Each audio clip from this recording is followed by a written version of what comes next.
We're playing more Last Epoch. Let me tell you a little bit about our hero here. So if I go to the passive skill tree, I basically am a minion mancer with the Acolyte. I got my increased minion damage. This says increased minion health and health regen. I'm working, oh yeah, this is minion attack and cast speed. I'm working towards minion armor per level 3. I also got 3 points in this because I don't know what I'm doing. Alright, my little cat. Also, we got some Necromancer mastery. Again, just focusing on minion damage to purely summon Skeletal Mage. Now, if I actually take a look at the skill specializations, it's Summon Skeleton, Summon Skeletal Mage, and Bone Curse. I'm just trying to do things that let me summon more skeletons. That's it. Like, literally, I am just now entering in the fantasy. And I think that, basically, if you, like, held a gun to my head and were like, Sean, what's your build? It's going to be to try to summon a lot of things and to amp them with Bone Curse. And to do good things with Bone Curse. I'm constantly low on mana. Constantly. But yeah, someone that just finished playing Stasis Bone Totem, I have to go ahead and do my best to make bones in this game. I am so impressed with this game. I'm so impressed.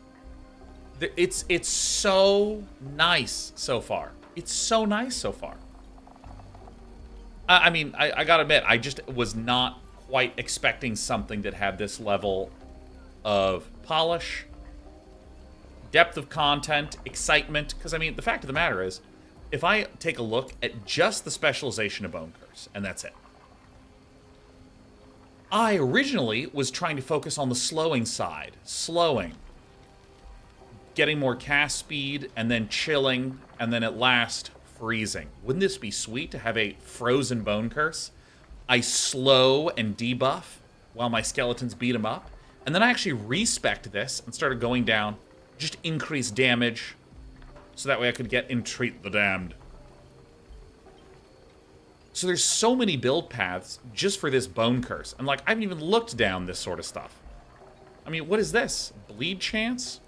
Cursed ground duration? I mean, some of these are insane. Bone Curse falls off after only 1 hit, but it always crits and deals more damage.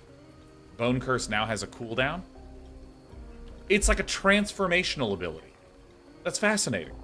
It's absolutely fascinating. So, I mean, I think that the way that the complexity is slowly opening up, we're definitely going to go all in on Frost Lich. It's going to be so good. So I'm kind of focusing on the freezing from the mages now. Yeah, Darth Attack, I think that the way in which the complexity is getting doled out is just magnificent. Farewell. Alright, looks like I have some stuff I need to do. Welcome Dawn says, I was thinking about what you said yesterday, with not understanding why people call it a Diablo clone in a genre of like 3 games. I think it comes from games having terrible genre names to begin with. If you say action RPG to someone, they may say Diablo or they may say Mass Effect. But if you say Diablo clone, people know what you mean right away. You know, that's actually a really great point. Because I think that there's... This is not the button I wanted to hit. Alright, so I can just do all manner of things, huh? Kind of forgot to finish this Missing in the Highland one, but, you know, what can you do? I'm doing this. I'm going to the docks. I think that there's been a long history of people referring to things as a blank clone. Like, I know that... what's in my inventory? Actually, let me just sell all this garbage. I'm just going to sell everything. I really don't care that much.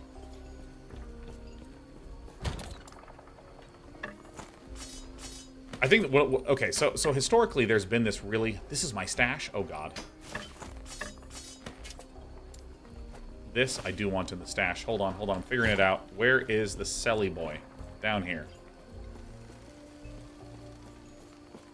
Okay, I'm going to talk in a moment. Shop. Okay, I've done it. Yeah, there's been a long history of games trying not to be associated with what visually appears to be most similar to it. So, it used to not be called first-person shooter. It was called Doom clones. It used to not be called a MOBA. It was called a Dota clone.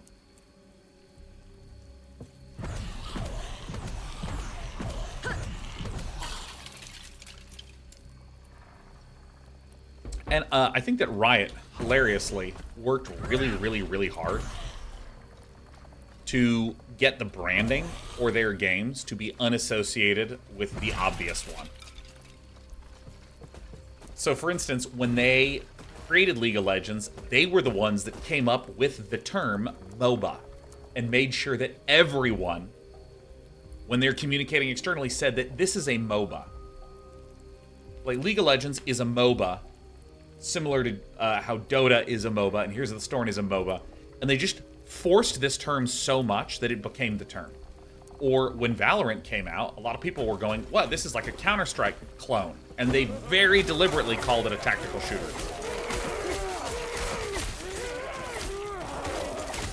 I'm so happy. I love having my big army.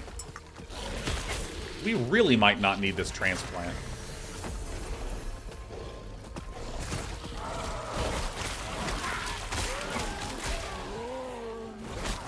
Yeah, Hearthstone clone. Well, Hearthstone, I actually feel like, actually has had so many people try to make collectible card games in the past that, yeah, it was a CCG.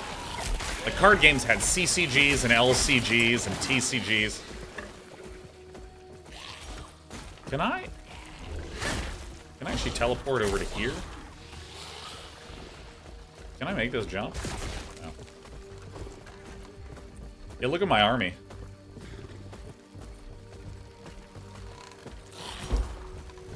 Yeah, I mean, I think that having a movement ability is always good if you are in an emergency scenario.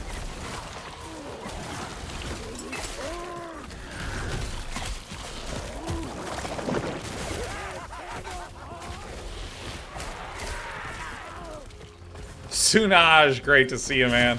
Speaking of Dota gamers, have you been enjoying the latest patches? Dude, it's just so... This is so sweet. Look at them getting frozen. This is all I could have ever wanted.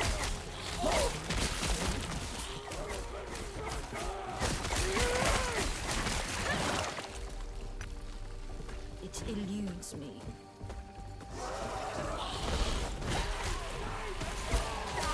It is not an AM patch, but I'm trying anyways. I actually really like how AM plays. I thought that the change to Anti-Mage was really positive.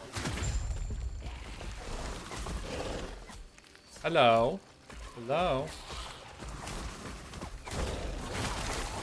It's a Void Centipede. Get him, boys.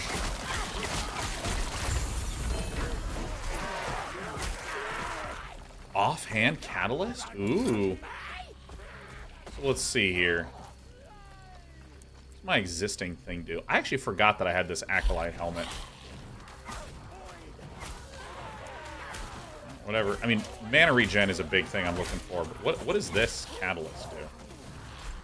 +1 to Wandering Spirits, +1 to Hungering Souls. Wow.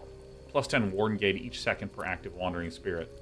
So I don't have any Wandering Spirits, but this is awesome. I might just save that a little bit.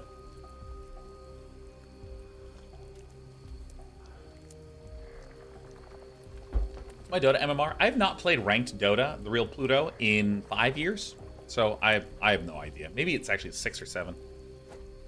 It's a shame. I'm just going to dunk that, huh?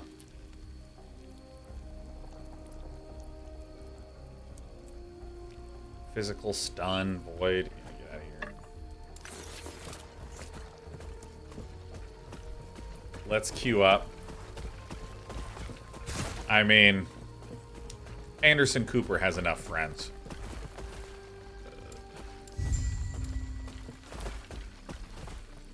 Search for other time rifts. So here's where the other time rifts are. Oh, there's one in the Divine era. Yeah, I kind of left some stuff back here. I mean, whatever. So I'm here. All right.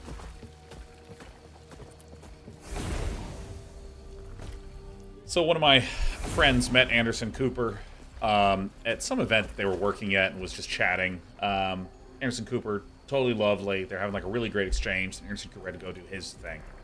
And there was Anderson Cooper's handler who comes in. I don't know if it was a handler or a producer or just someone who worked nearby. Goes to my friend and just says, hey, look, it seemed like a really great conversation, but I want you to know. Anderson Cooper has enough friends. And, like, it's so clear that there's this category of people that would spend time with them and be like, okay, well, like, can we be best friends? Can we, like, hang out? Can I get your number? Hey, look, no, please, let me get access to Anderson. You don't understand. I had a great conversation with him that one time. And the thing is that I know that this is, like, a very common problem that people at a certain level of celebrity deal with. I don't. But how do you communicate to someone that, yes, it was a nice exchange, but this does not suddenly give them permission to invade Anderson Cooper's life and private space and make all these presumptions and blah, blah, blah. And I find that to be the funniest phrase ever. Anderson Cooper has enough friends. Greetings. So good. Farewell. I just love it. All right, I'm going this way. Real Pluto says, you don't remember me, though? We've already met at the International when you were cosplaying as Power Tread, so we are besties. Well, Anderson Cooper has enough friends, Real Pluto.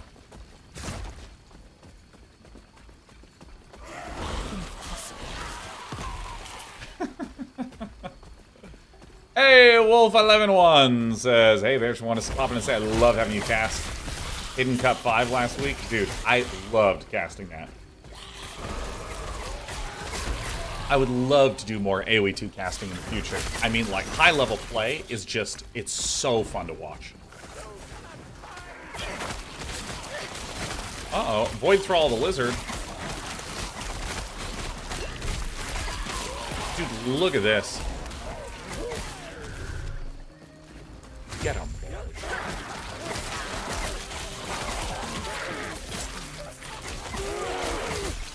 I'm just enjoying wandering around.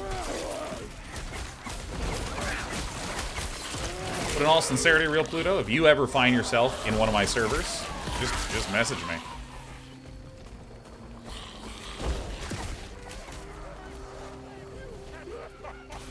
Wait, what am I doing wrong?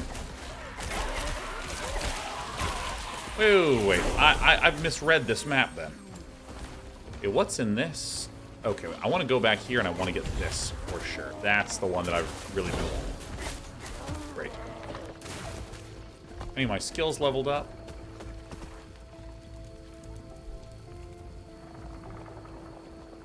Well, now I don't know what to go for next. After directly casting Bone Curse, you also cast Bone Curse on hit for the next few seconds. Huh.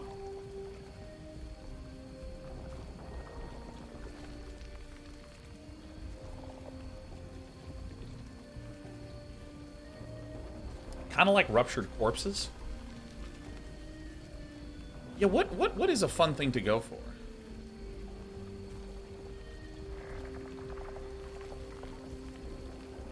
Let's see here. There's Bone Prison.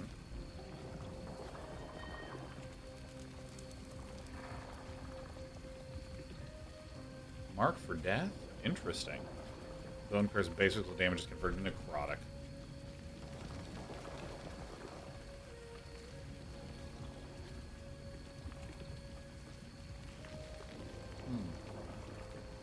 Yeah, I mean, I'm looking at these other things, and I'm like really interested in... They cast Bone Curse on your minions, which grants them more physical damage, but also applies Bone Curse's negative effects.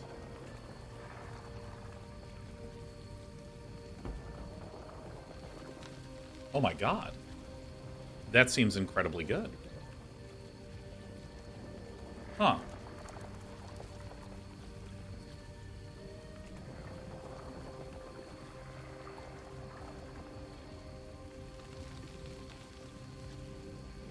Yeah, I think that I like this Merciless thing. I'm kind of interested in Ruptured Corpse, because that just seems hilarious. Increases the mana cost, which is a little painful, but causing explosions seems nice.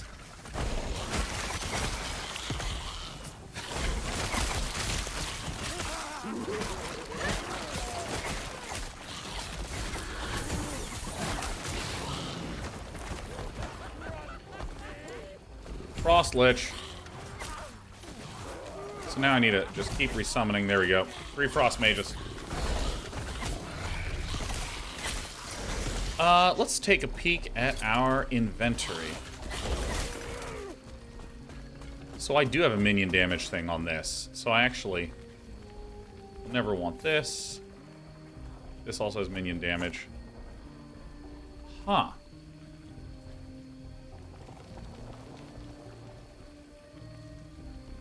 They both have 61 armor.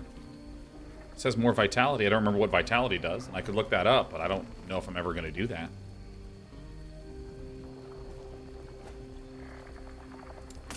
What do I really want to do here? Whatever. I don't even know why I pick things up, man.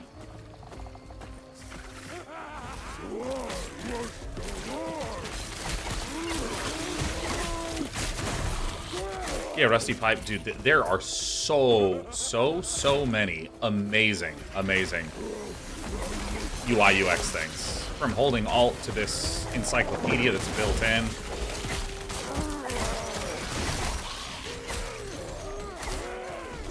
Oh, dude, I don't know if I'm ever going to get rid of the Acolyte's Outcast Rags of Frost. That seems awesome.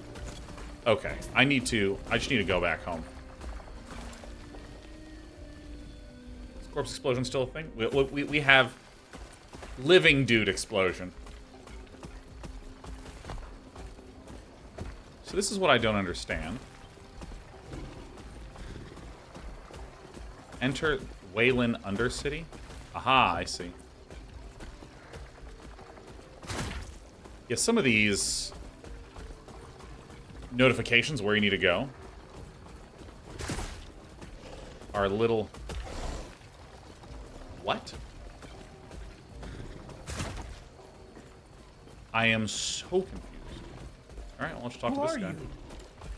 Go on.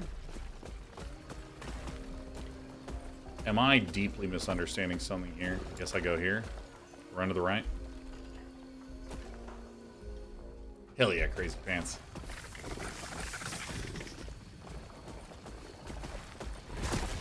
Whoa, whoa. Dude, the screen shake is so insane with Corpse Explosion.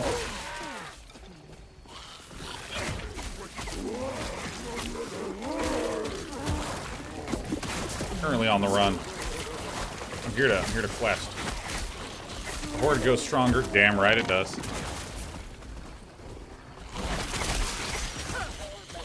Because I assume I need to find a way to the Welryn Undercity. Running past all the loot.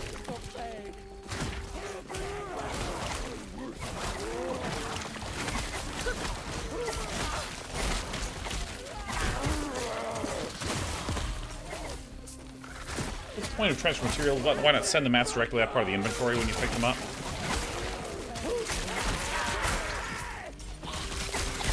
So, okay, so this is a consideration. I don't know if this is true. But here's a consideration. In a game... Let me see if I can actually make this point properly.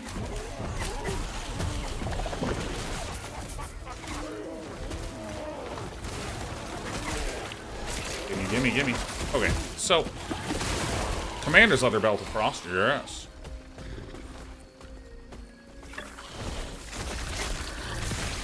So...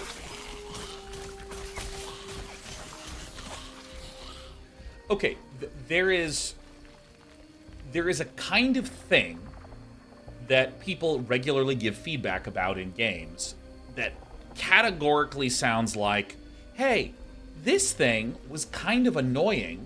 Maybe we could smooth it out with this. Let's smooth out, for instance, hey, this thing where you hit the button to like transfer the materials, you know, I kind of think that should just happen automatically, right?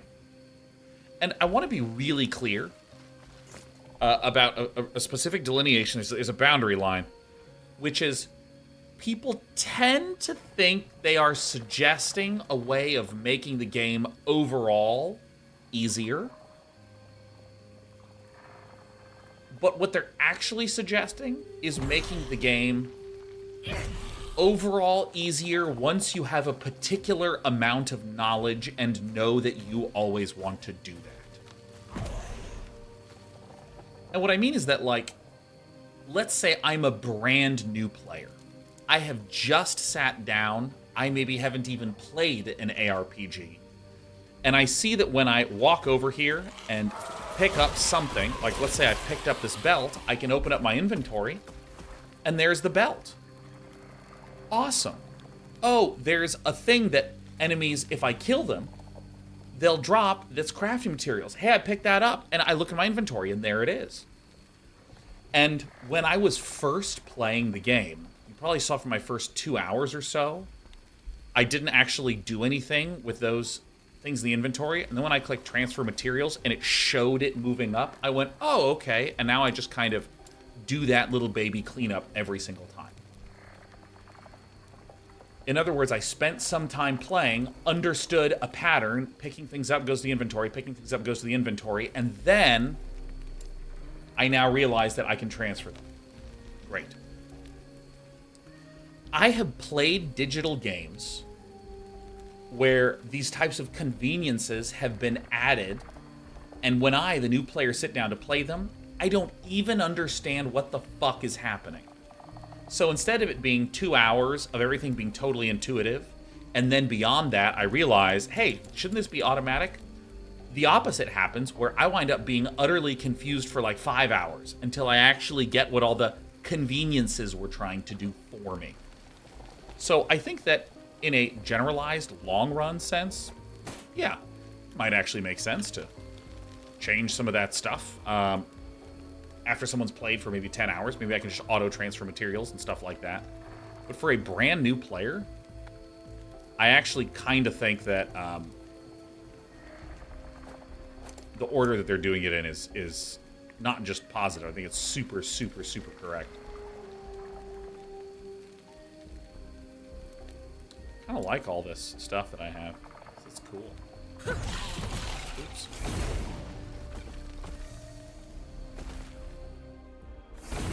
And I think that as much as it's fun to shit on mobile games, I think a lot of mobile games have been really smart about this. I think I just sell this. Where that kind of functionality winds up being something that you unlock. I don't know, maybe I can't actually let this go.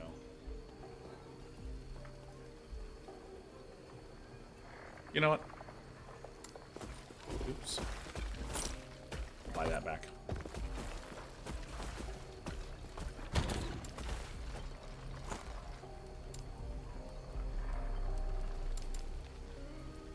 All right.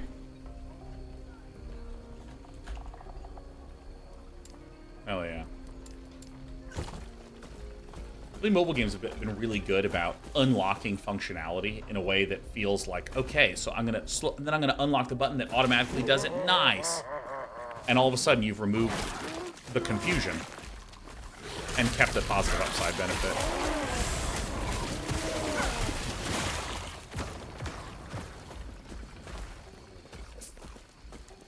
So those are some of my thoughts on it. But again, I'm trying to figure out how to get to the Welryn Undercity.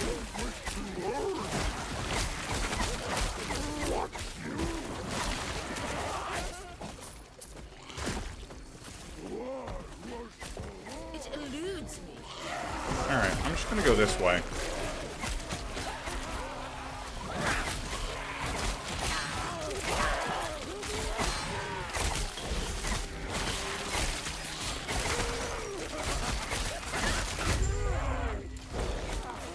I completed a quest? Alright. Nice. Should have your investments tab. Oh man, that one was so funny.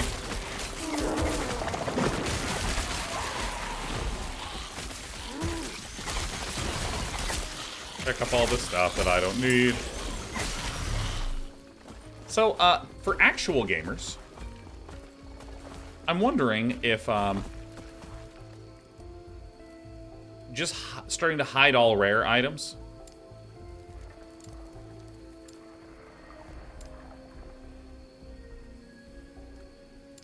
So let me add a rule. Do we just not care about rare items anymore? I guess we should leave it in.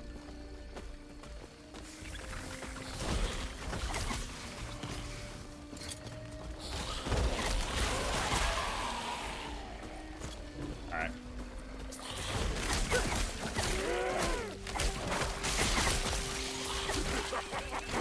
So, I currently have the Frosty Army just smashing in.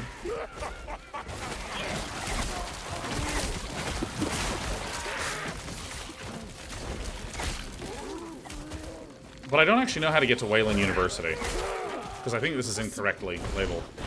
Oh, is this how it works? Ah, I see. I see. It eludes me.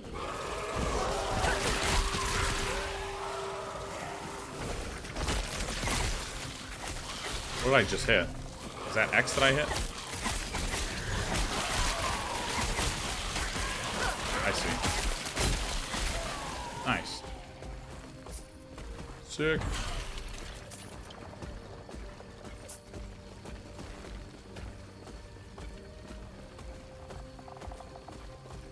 Oh, yeah, that's right. I could just shatter a bunch of stuff. Oh, I see. So here's where I came in. So I didn't understand that one of them was an entrance and one of them was an exit to where I'm actually trying to go to. Impossible. It eludes me.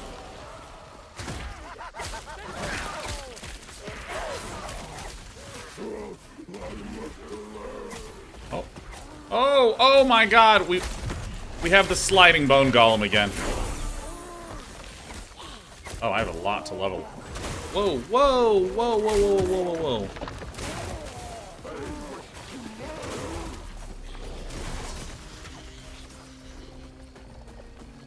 80% increased spell damage, I don't really do that. Alright, so let's do some stuff.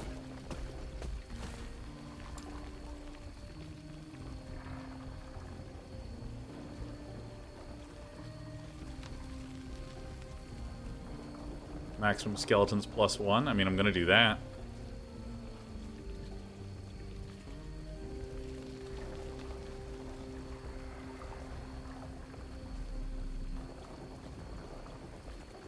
Skeletons increase area of effect with melee attacks. Well, I mean, I'm just literally gonna do this so I can work towards Hollow Walkers, like, period.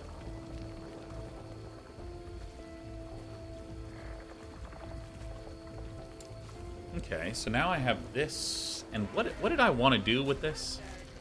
I mean, this kill threshold could be good stuff. But I guess I'll just work back this way.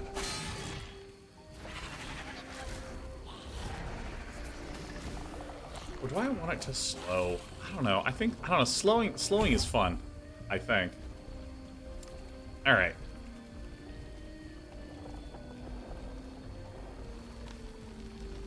Cast Profane Ablation.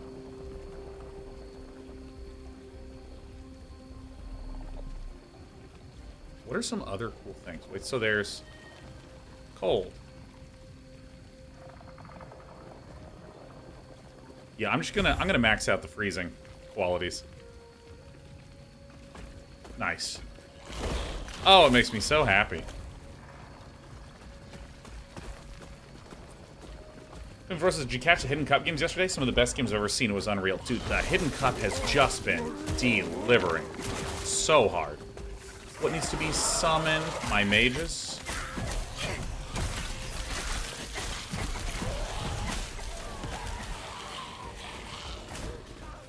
How do I get down there?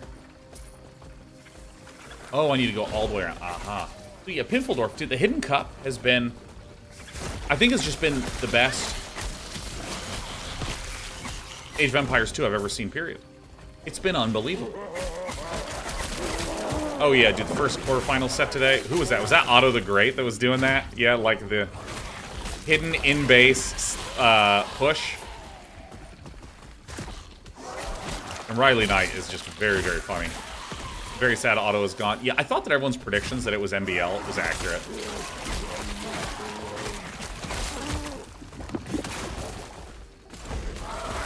Yeah, Otto's out. Oh, whoops.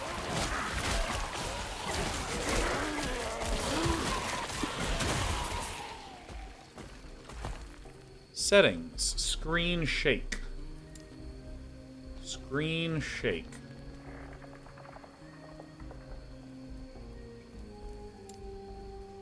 Anyone know how to turn off?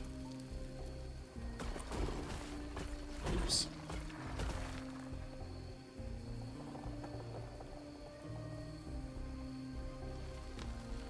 Great. You and several thousand other people, according to the polls. Yeah, I mean, I really just adore MBL because of the way that he's just so comfortable hurling out a ton of weirdly positioned production buildings all over the map in a really high percentage of his games. It's so great.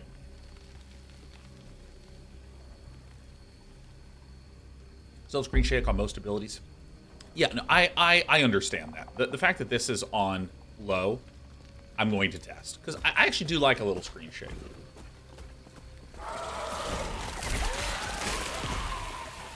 Because when I was saying turn this off, I meant like the specifically get out of that mode as opposed to disable completely, which I recognize is way ambiguous language.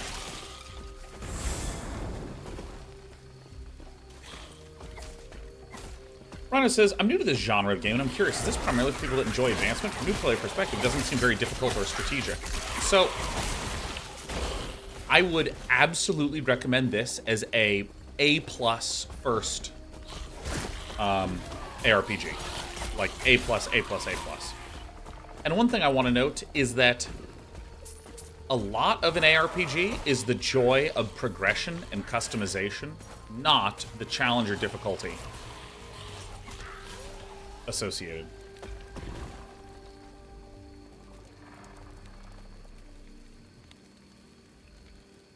So this is minion health and armor. This is damage, cast, attack speed.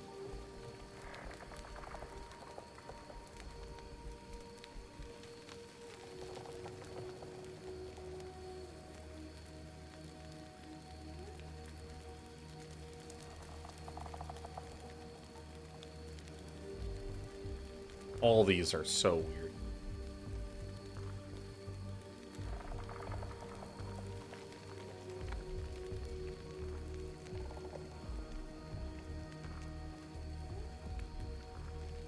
Okay.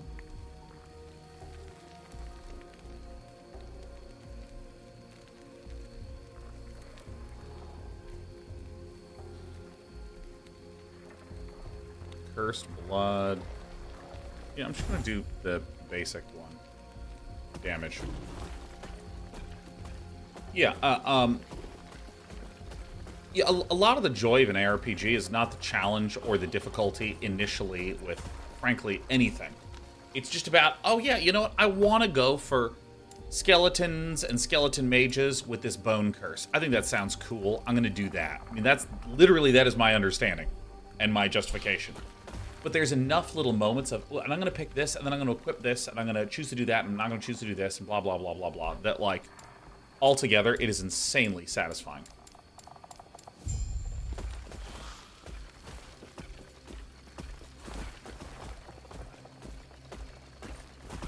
What do you say on said? Destroy 3 soul repositories and return to me? I see. And so a lot of what I feel like happens in your first 20 to 60 hours, like, again, assuming that you are, like, quite new to the genre, is you'll just have some fun messing around and blowing some stuff up. And then slowly, slowly, slowly, you'll start to hit these walls. Like, look at my health as I'm wandering here. You see how I'm actually starting to get a little low? But I'm mostly okay. Then I'll get to a point where I just, like, get absolutely detonated. And I'll start going, man, I really need more health. So I start, you know, I might start getting skills like this. Armor, plus 20 per point. Minion armor, plus 20 per point. Okay, I'm going to get a bunch of armor. So I start, like, putting stuff in this. And then I'm finding that I actually am having a hard time dealing damage. Or I'm having a hard time dealing damage to certain classes of enemies. So then I might want to start thinking about speccing more. In specialized ways that focus my damage and blah, blah, blah. Like,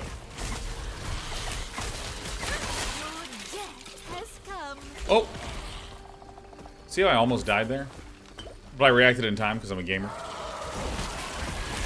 A lot of that is just because I'm being kind of derpily reckless. I'm just kind of enjoying wandering around. And I'm gonna make a statement. I don't know if I fully agree with this.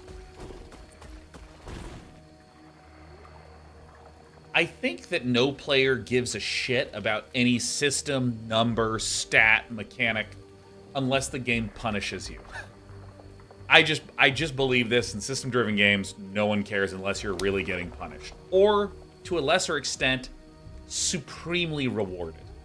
So, for instance, in this with this Bone Curse specialization that I've done, it summons these Vanguard things. Hey, I get rewarded for casting Bone Curse and speccing that because I get more things. Yeah, woo, yeah. But that's not as meaningful as, holy shit, these guys have physical damage immunity. Oh my god. How do I have a way to buff my damage, maybe focusing on necrotic? Okay, well now I need a respec for this, like... Unless the game makes me care, I'm just not going to care. And so I think that these kinds of games do a really good job of very gently, gradually introducing you to caring about relevant things. And I mean, just look at my screen. Look how awesome this is. I have a whole army of Skelly boys. Come on, guys.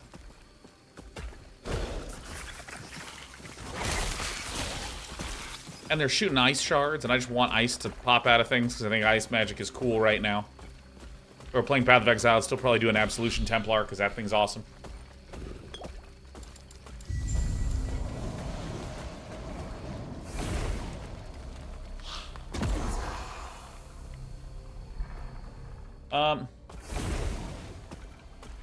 Yeah, I'm like genuinely having a blast.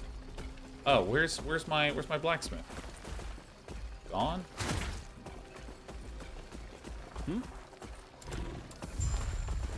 Farewell. Farwell.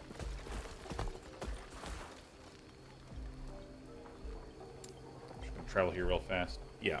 Balatro is coming up next week.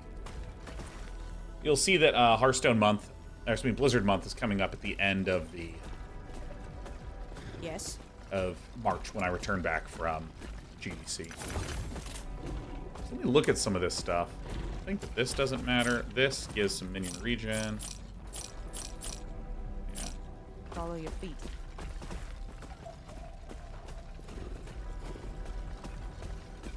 And I think on the other extreme end, if you want a game that makes you care about everything instantly, play Elden Ring or Dark Souls.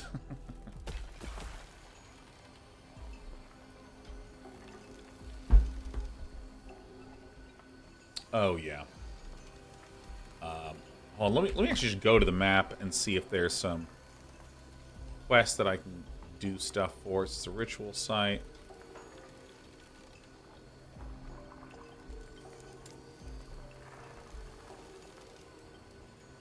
I'm never doing that quest, huh? You know what? I may as well. I don't know. Maybe it'll give me like a skill point.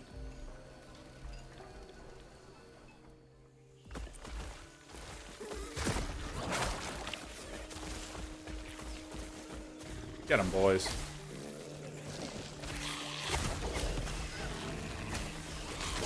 You ever tried Monster Hunter? You know, I just never have.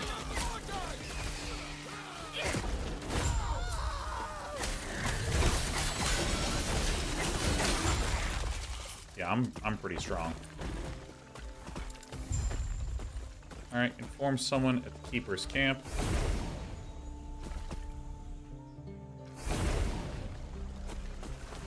Eterra's blessing. Prayers be with you.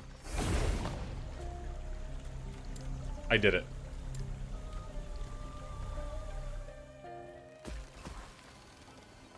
Ow.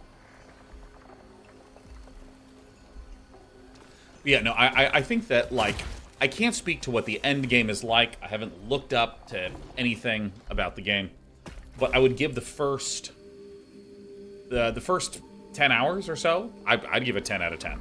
I just think it has been it's just an incredible and marvelous experience. Also, one sec, I need to adjust a camera thing real fast here, so I go turn it off. I'm gonna just blow some stuff up while I wait for this thing to cool off before I turn it back on.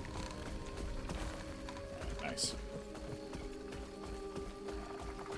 Yeah, Deep Rock Survivor I still wanted to check out. It's gonna be Deep Rock Galactic Survivor. Hey guys.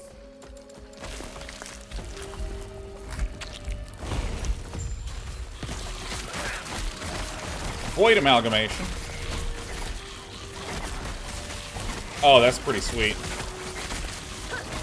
Oh yeah, Deep Rock Galactic is an amazing game. I'm owning.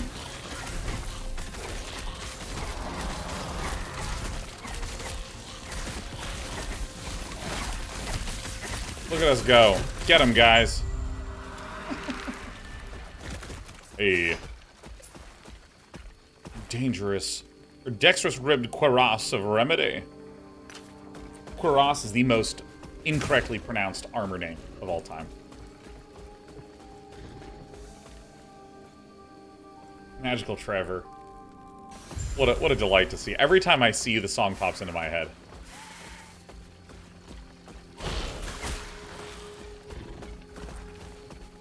Am I in the Shattered Valley? Hell yeah.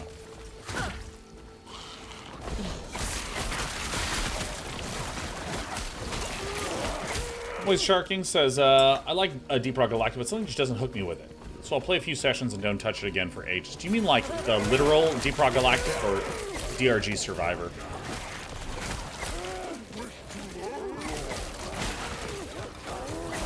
Alright, I'll do the time rift thing last.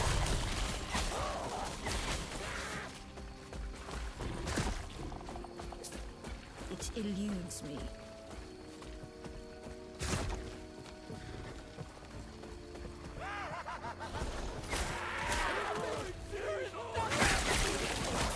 I saw Sacriel playing it a bit. But then he's been binging Helldivers. So this is the abandoned tunnel. Am I going in the right location?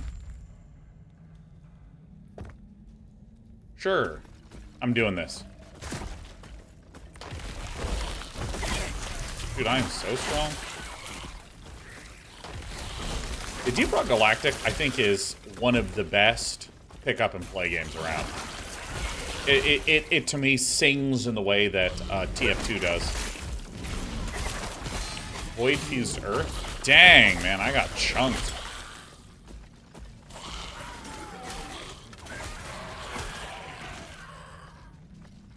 I want this. This is minion damage. This is 9% elemental resistance.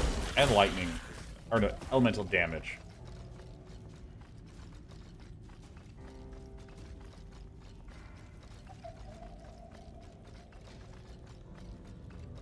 Increased spell damage. I don't really use increased spell damage. So I guess I'll just get it and sell it. Unix says, all my friends are constantly hell diving. I miss being a driller in DRG. Should I also begin hell diving? I mean, my understanding is that that game is like one of the most intense and satisfying co-op experiences. Like, it's actually quite challenging.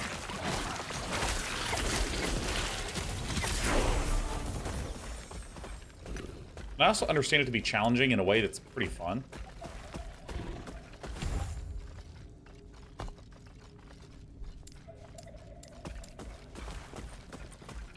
So rage-inducing. I don't know. Patrick, I like games that hurt.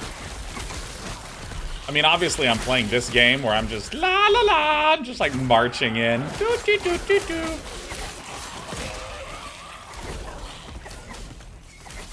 I don't even know what kind of thing I want. Chaotic is the word I would use. It eludes me. It eludes me. I think many of you know one of my favorite series of all time is Earth Defense Force 2017, and the Earth Defense Force series in general. To save our Mother Earth from any alien attack. I do miss an upbeat. Oh, don't worry, we're gonna binge Baldur's Gate 3 in the future. I just needed a break.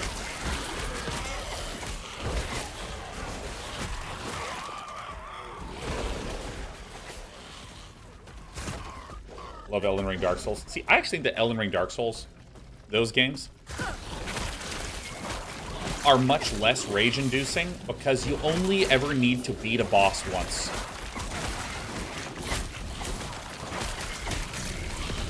So, like, if you one-shot a boss, it feels like fast success.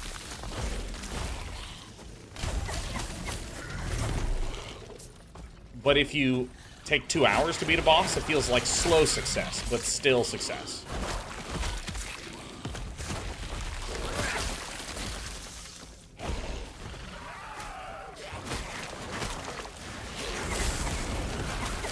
Oh, dude, yeah. All right. Relic. What is this?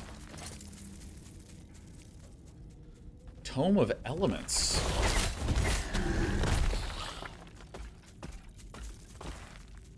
This is useless. I mean, I think that's part of the reason why people dislike the repeated bosses in Elden Ring. I know I, for one, hated the giant worm thing about 100 times more because I had to keep fighting it again and again. Ah, yeah.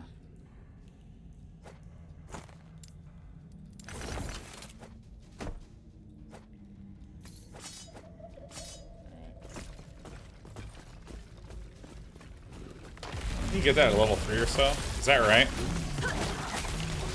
That's pretty funny if I did.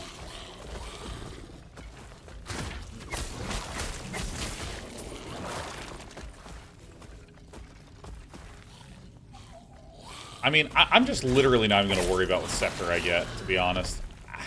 Impossible. Impossible. Maxie says, good evening. For some reason, my brain expected Day 9 to actually do coding on stream. Weird. Need to code Visual Studio now. That's one thing that I think is maybe the only hard rule that I have about content here. I will never code on stream. I think it's safe to say that. Because I actually think that of all communities in the entire world, engineers and coding have the worst backseating in history.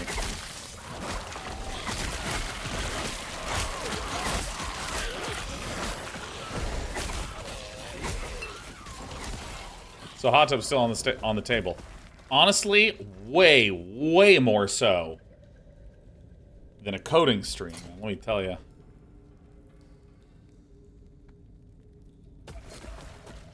I call back scenes called pair programming. Yeah, dude. Because the problem with programming is that there's literally a lot of different ways to do things.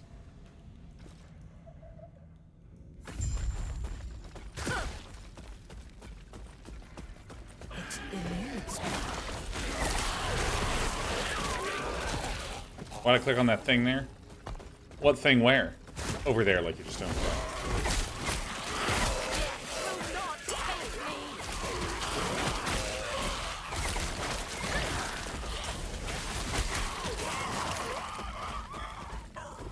Yeah, no, it's the coding for an audience. Oh, I got the slipping and the sliding again. I think it breaks when I do this teleport.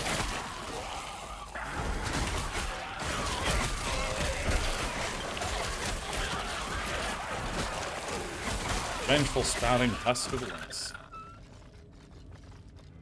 Cast marrow shards when you cast transplant. That's kind of interesting. This does give me more mana regeneration. Alright. Reach over here. Check out my cool hat. Oh, dude, I look awesome. Look at me. Excellent.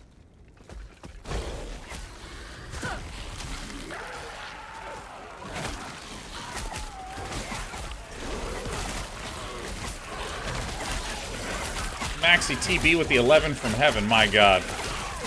My Tomb Raider lover. Thanks for the 11 from heaven. And of course giving me something that's very rhyming friendly.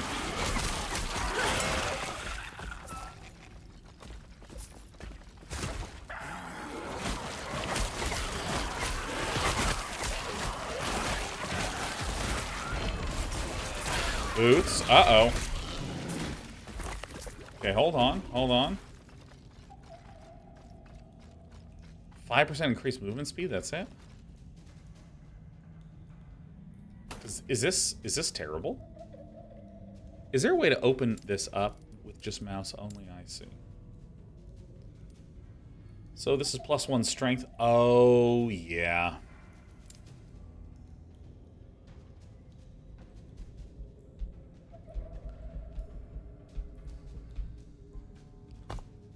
13% movement speed, and if I did this, I'd have 17.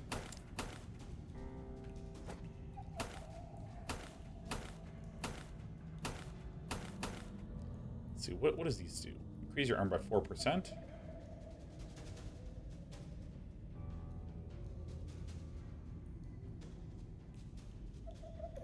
Alright, well. Time to dump those boots. What else does this do? What's dodge rating?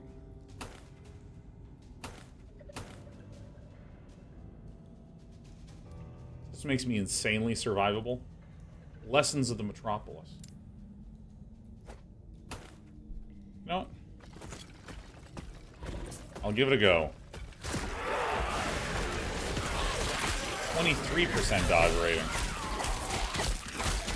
8. Huh.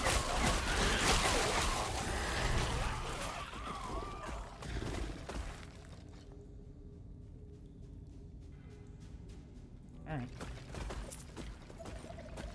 It's rating Pike of Stillness. Oh.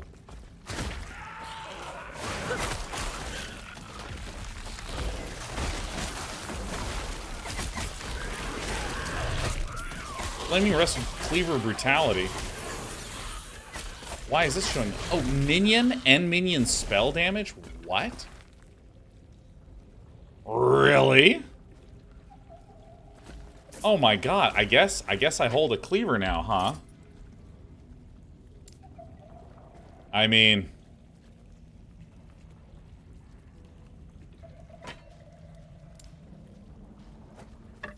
why not? I'm just holding a cool cleaver.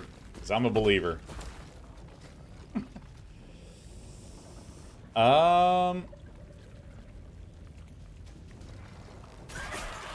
Yeah, I'm just gonna get more damage.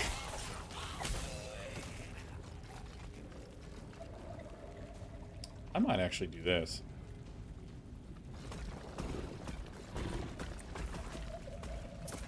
Alright. Oh, chess. Oh, dude, what? Commander's Silver Ring?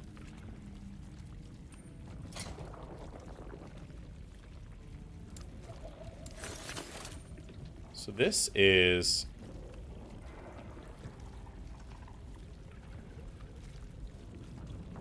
so this is giving minion health and 1 strength.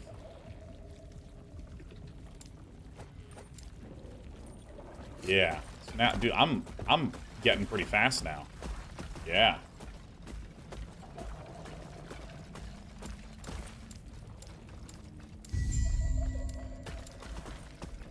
Two passive points. Wow.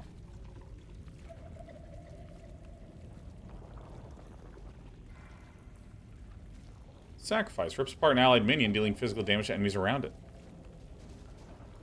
Adding damage applies at double. Huh.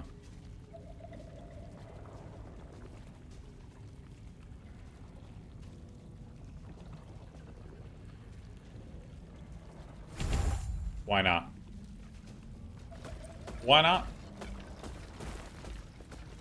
Okay, so return to the council. Perfect. Ooze, this couldn't cleaver if I tried.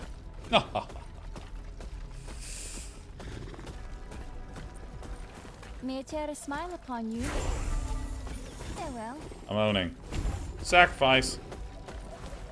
I sacrifice. Alright, getting rid of this.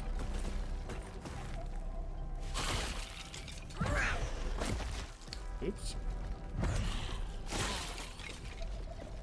Sweet.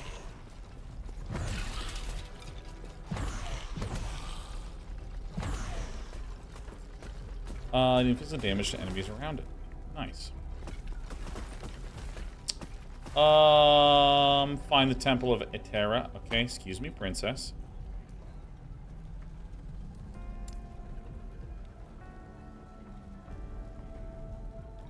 So we go here. Travel.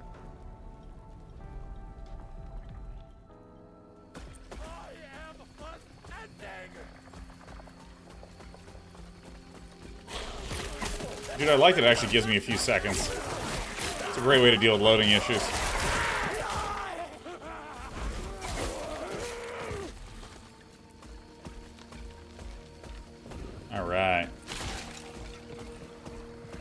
Oh yeah, so I can go in here.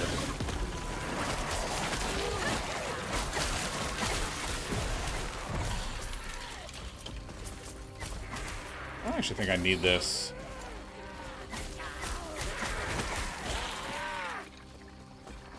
You know, I do want to go through this ancient forest, man. This effect looks awesome. We're traveling through the Stargate. Hell yes.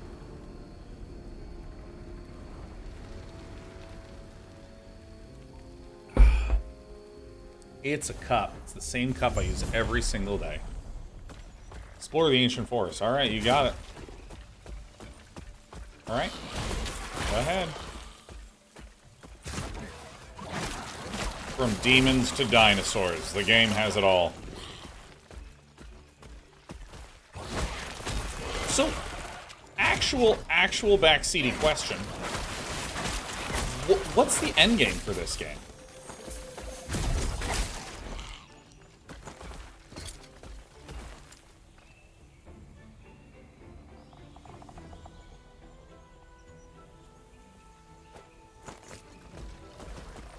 Story mechanically. So good in test is I haven't played this game. I don't play any 3D games. So when you say you don't play any 3D games, do you mean you don't play any three-dimensional graphic games or like 3D gameplay games?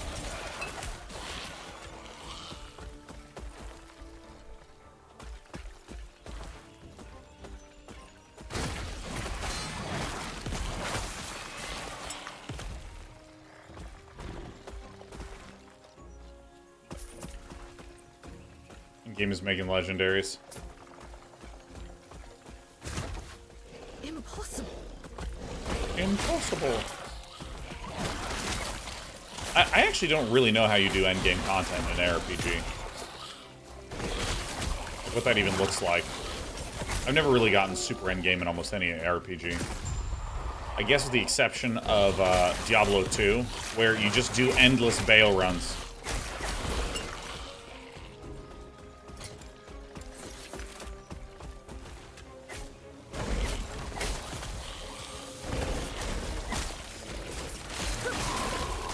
Miss me some bail runs? Yeah, dude. You heard a piercing roar nearby.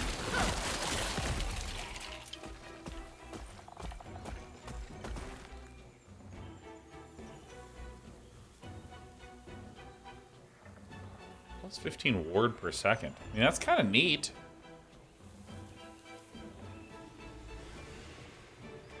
I'm gonna equip it. Hey, look, there's my ward per second. Nice. Yeah, that's actually pretty good.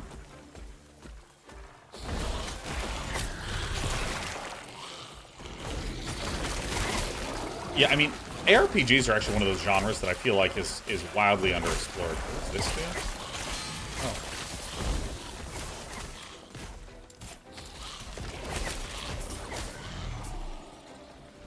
Oh. Car with the turtle. 69.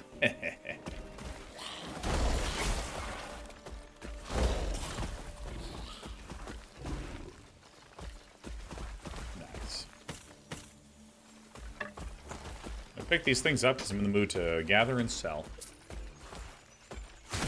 Nice, very nice. It eludes me. It eludes me.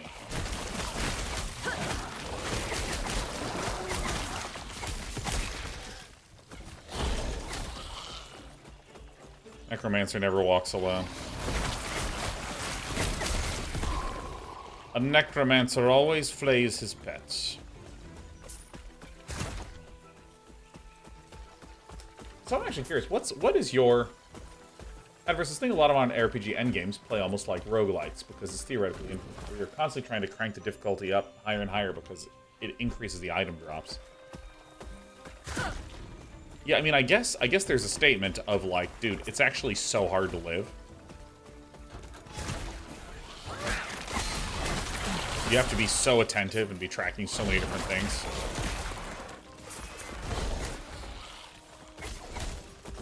Whoa.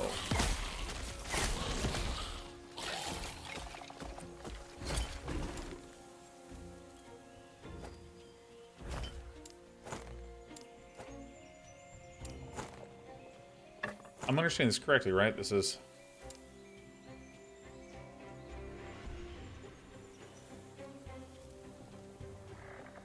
Interesting. What does this do?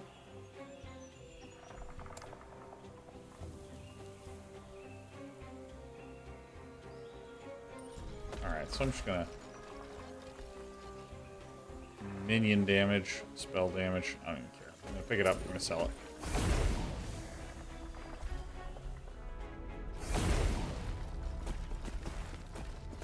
So we're gonna go to this turkey and we're just gonna... Oop.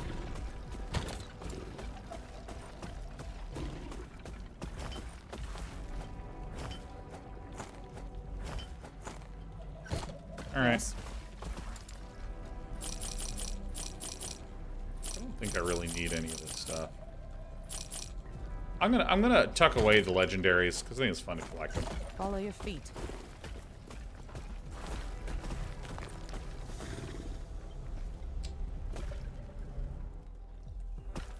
Oh, we got Twitch drops today? Really? Are drops enabled? I didn't do anything. You guys just put drops in the title.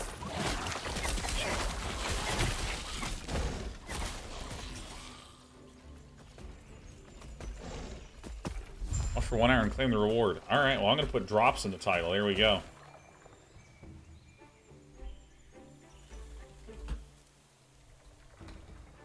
Bang. There you go. Free double viewership. Yeah, I mean, if I went live with that notification, that would have helped. Slay the dragon? Where's the dragon?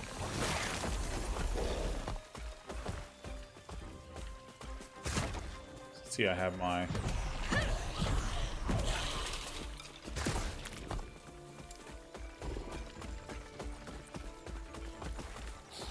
Oh, hi.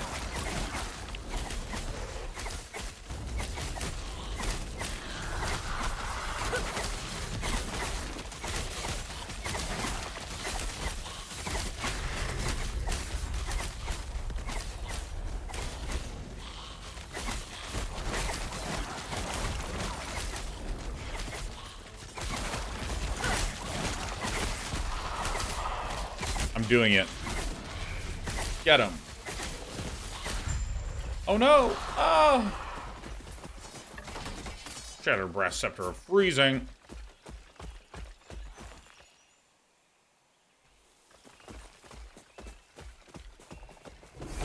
Or the Chronomancer.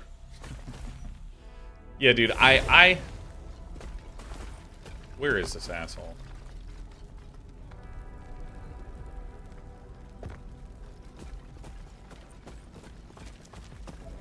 Oh, I see the brain guy. Greetings.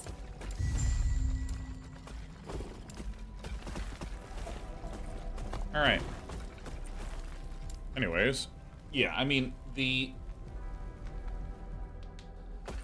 I mean, I think that at some point, the statement of, like, why would you keep playing this game? It's like, well, because the activity itself is fun.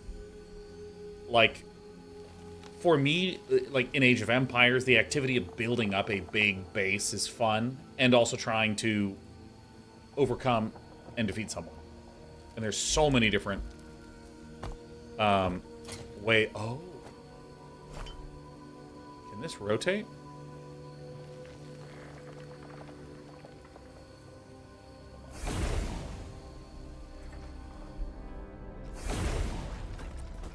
And I think the progression is a really nice way to kind of daisy chain things along.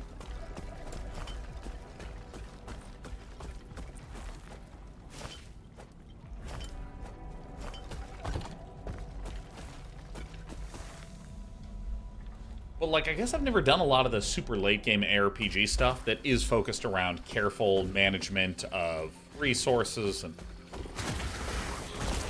where trying really matters. I mean, for me, it's just like, dude, I like just watching a screen blow up. I still think the Absolution Templar. What's this one?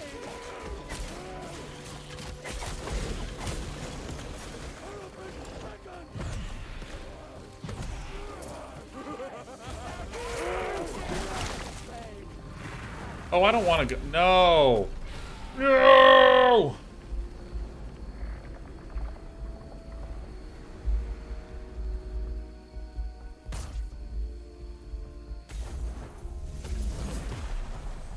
Alright, let's go back in there.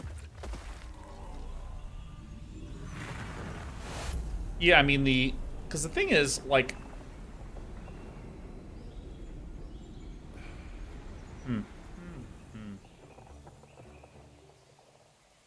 Yeah, I don't know. I don't know what I think. I don't know what I think about anything. Someone ask me anything else at all.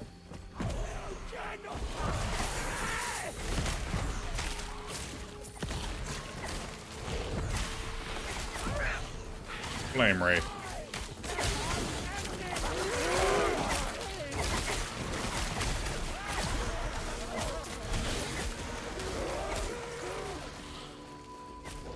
Only 3 TKSs. RPGs are too repetitive for me. That's why I play RTS. You know, it's funny. I like ARPGs and RTSs because they're both repetitive.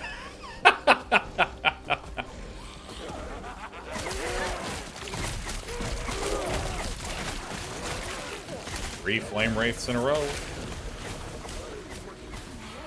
How many unit tests have you written today, if you want to have a different question? None, man. Dude.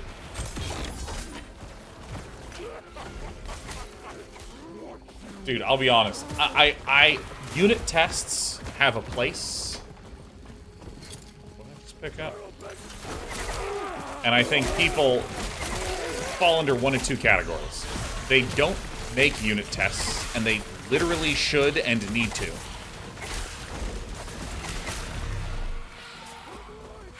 Or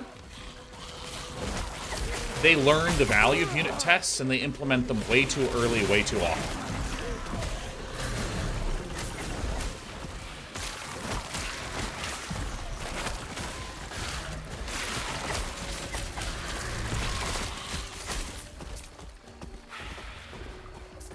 Unit tests are for the weak. Yeah, I mean, especially, oh my god, in game development, let me just say, I think that there are so many principles of engineering that people tout and espouse that make so much sense if you're doing, like, B2B engineering stuff that is just, like, should not do in game development. I mean, like, the classic one is, don't generalize that. Don't. Just copy, paste, and do it twice. Generally, you don't want to be generalizing. You don't need things to be super extensible. You don't need things to be super flexible. Generally. Oh, clean code? Oh, all that shit, yeah. Like, you generally don't. Can you name for me situations in a game where it's essential that you do that 100%?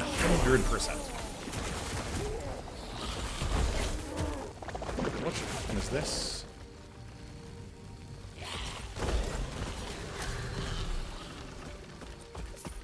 Because, I mean,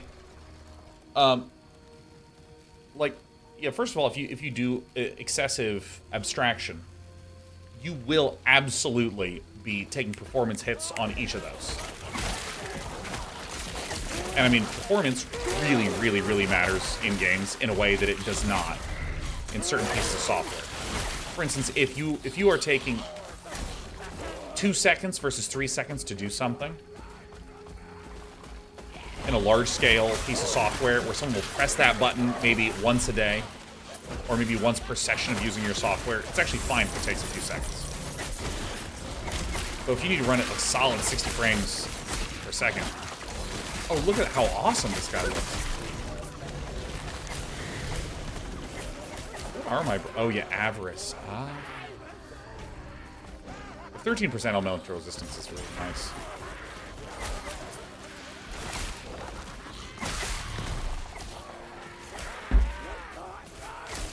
Like a true game dev. Well, things that, like, I sort of swung the pendulum, because, like, I used to implement just total garbage code. And then you start learning all these principles of, when I say I used to, I mean, I'm talking, like, growing up in just self-taught coding in, like, elementary, middle, high school. And then, you know, in college, grad school, start to learn all these principles of proper engineering, and it feels so good to use them. And then your code, there's a certain beauty to things that are, like, well architected.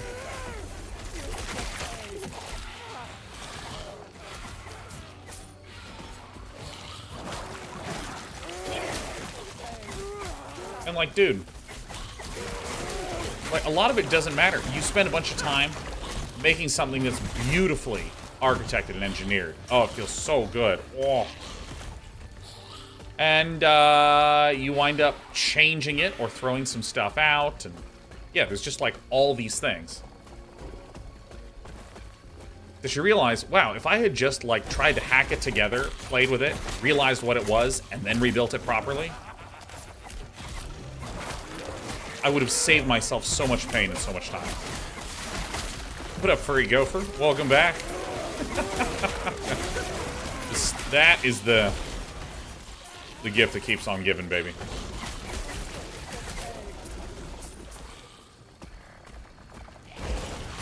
You know, I learned most of my programming on C and C++. And, I mean, I still like C#. C# is so nice. Wow, 51% minion health.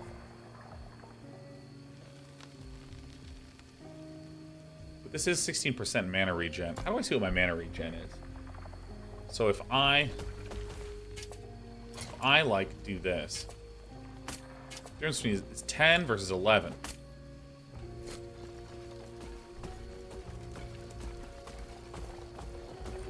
I need to go this way.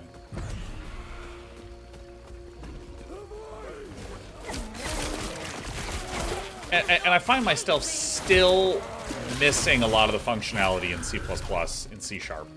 Still, to this day.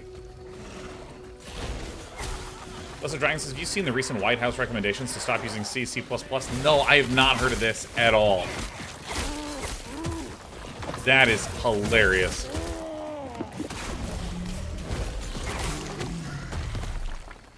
What are you missing in C#? Easier ways to pass things by reference or by value. Or to return them by reference or by value in ways that I want. Specifically, it has to focus on memory safety. I don't want memory safety. That's the whole reason I'm using C++. What are you talking about, man? The whole reason I'm using C++ is that I literally want to close my eyes and step into a blender. I am choosing C++.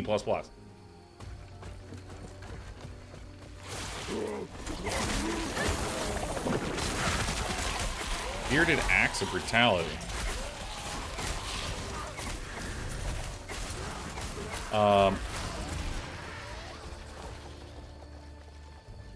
You know, I want to try to do this shattering thing.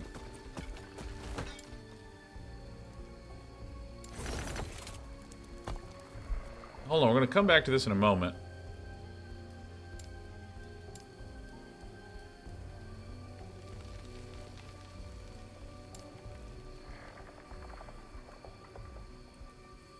Destroys an item, creating a random number of affix shards containing its powers.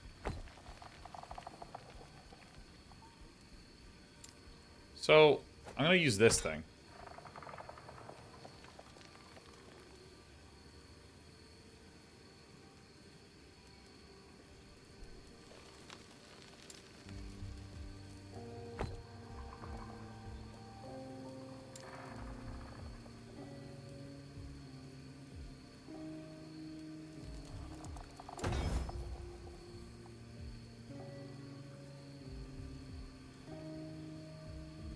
Huh. Okay. Okay, I did it. Okay. Huzzah.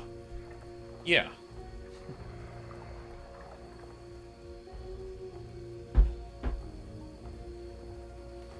I never more like it's day 9. Most common noob mistake of sharding. People get rid of their shards because they think you need to store them and don't know how to use shards properly. I mean, I'll do you one further. I don't know how any of this system works, period. I mean, I understand that, like, I can like put a thing here and get some more things to add to it like this and like, level it up. Oh, we're gonna upgrade this. Like, I sort of recognize how this works a little bit, but like part of me is like, why would I do this? Why would I not just save up? Let me how do I go to my materials? Yeah. Why would I not just save things up like this? I don't know.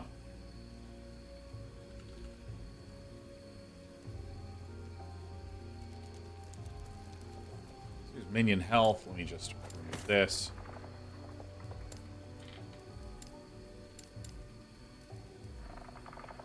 How do I open up that menu like what I had before? All right, so let's see. Let's take.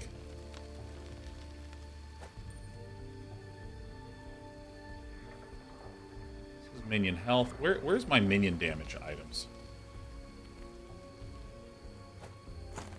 So here's minion damage. So if I wanted to level this thing up, this has this thing. So I'm going to try to upgrade this because this thing says 9%. 16. All right. -1 forging potential. All right, so I'll just 34%. Yo, that's pretty sick. Yo's Profs, I don't understand. What would you save them for? With crafting and forging and blah blah blah blah blah. Just from my rudimentary understanding of how this game works, I don't know how I would ever run out of shards. I don't see what feels like rarity of shards. And actually, let me take a big step back, okay? So, whoa. So we have a whole bunch of different shards here. I don't know why it keeps closing out of this. We have a whole bunch of different shards here. So, hey, maybe I want to add some cold resistance. Maybe I want to add some mana. Okay. Every ARPG I've ever played has some notion of materials that you gather that can be used to enhance or upgrade or improve items. So maybe there's gems that you slot in, or maybe they are materials that you expend to improve it, you know, like, hey, I'm going to use this cold resistance shard to improve a stat on an item. And right away, whenever there's these kind of crafting systems, my brain does a couple of things. I don't care if any of these are true. I'm informing you of what's happening in my brain because I can imagine a bunch of people being like, that's not how it works. So some things that pop into my head is, one, what are the rare things and what are the not rare things? And why would I care about improving this item? Actually, let me try this. Because there's actually a bunch of things and I want to make sure I can separate them cleanly. Because I care about clean communication, although I don't care about clean code. When there's a crafting system, right away, I'm like, what are the materials that I'm going to have as much of as I will ever want and I should use recklessly? Like health potions? When can I be reckless? When do I want to be careful and conserve things? Because I don't have that many of them. All right, so that's one thing. Like, what are the rare things? What are the not rare things? Next thing, what is the usefulness of each of these things? So, as an example, in Path of Exile, I need to have the slots on items be of the right color and be linked. And I need to have the right number of them. And those are 3 different crafting materials for 3 different needs. And so, you know, for instance, if I have a thing that is blue, blue, green, and what I really want is blue, blue, red, I mean, I want to get blue, blue, red because I literally have a blue ability, and a red ability, and I need those things in there. There you go. And so, even if I get better items, I care a lot about blue, blue, red, specifically for that ability combo, right? So there's that usefulness thing. And there's a third one, which is where the biggest sense of tension comes from in these crafting systems. So, like, what's rare, what's not rare? What are the clear use cases that makes me want to have each one? But the third thing, the critically third thing, is how do I balance the fact that I'm getting new items all the time that are replacing my old items with crafting and improving them? That's the big tension I always feel. So typically when I play RPGs, I'm like, all right, well, what I'm going to do is I'm just going to ignore this system, wait till I'm really high level, and then try to learn this system. So I'm sort of explaining why I functionally have not just done anything. with this crafting system much. I mean, I've improved this a little bit. And what's my minion? Increased minion damage 182. I'm just sort of meandering my way. Excellent. 7 from heaven. I'm meandering my way up in some of these skill trees. Enjoying myself, enjoying my time. I want that.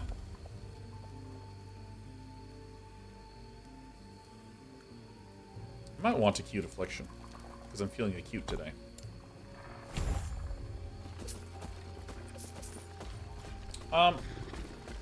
So yeah, so I tend to historically just ignore a lot of systems in crafting until I'm literally doing such small item replacement. I don't know if I'll ever get there. You left the item on the forge. Get in here.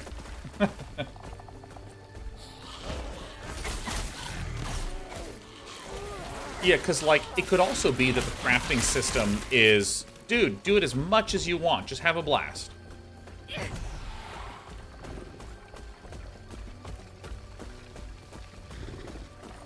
But I also struggle with that a little bit. Because, like, what I actually want to be doing is blowing shit up. I actually prefer if my crafting stuff happens in chunky areas or infrequently.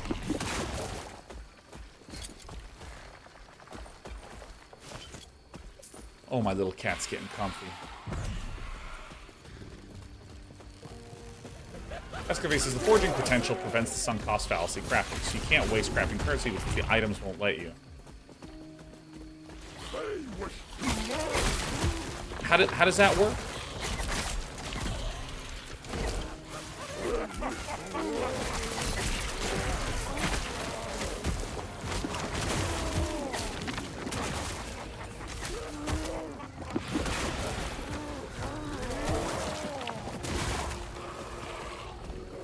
Forging potential is based on predicted measure how much you can customize peaceful equipment beyond its current state.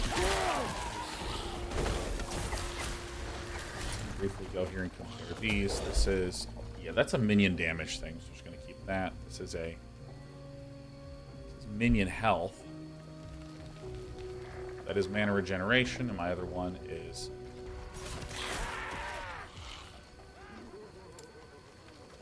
How do I swap? X. How do I compare it to the other ring? Compare items.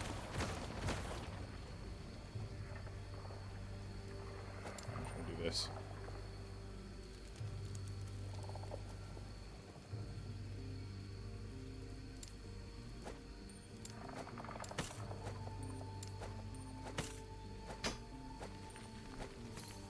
Did I accidentally swap these? Whoa.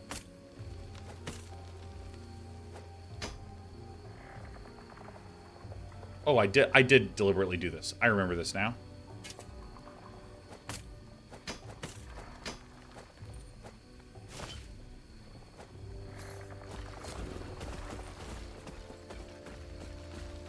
I mean, there has to be some kind of negative to, like, you know, crafting incorrectly or overly crafting.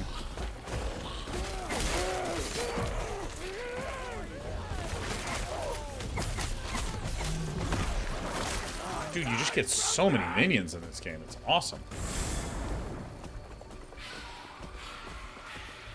There's no RPG in existence. Not show both rings when you want to compare. Path of Exile lets you swap between them.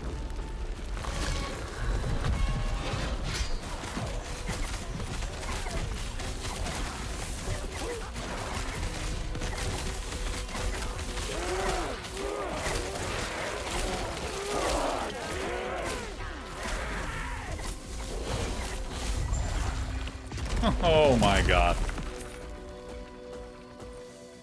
This game is maybe a little too easy to smash through with this build. Well, you know, whatever. This place Well, my first ever playthrough. And I'm, what? I've been streaming for 90 minutes today, and I streamed for like 5 hours yesterday. At what it has been reduced to.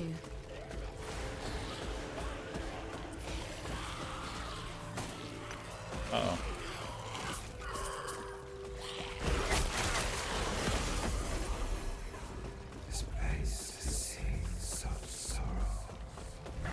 that's a good audio. This place seems so sorrow.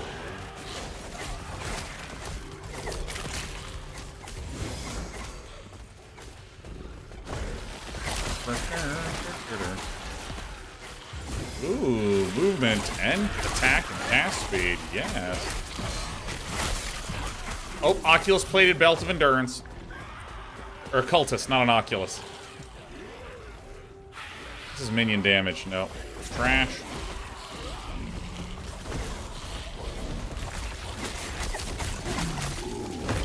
So am I supposed to see this and be like, yo, hell yeah, I'm gonna go get everything that has minion damage on it and shatter it, so that way I can upgrade my things to have the most minion damage? Is that like the way I'm supposed to be thinking about this?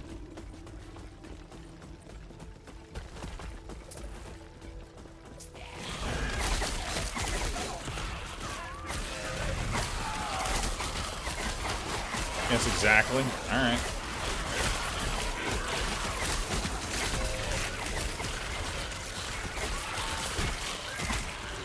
One of the ways, alright.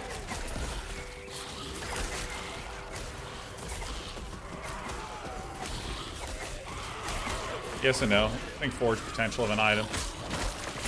I mean, you could try to get me to do that.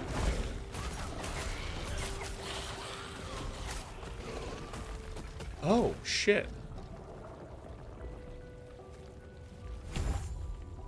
Well, I'm definitely going to be getting this 5 points. Yeah. What are other max skeletal mages? Perfect.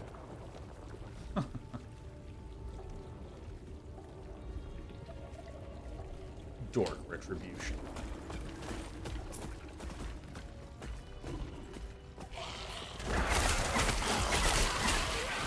Well, I have enough skelly boys. Need to resummon one of you.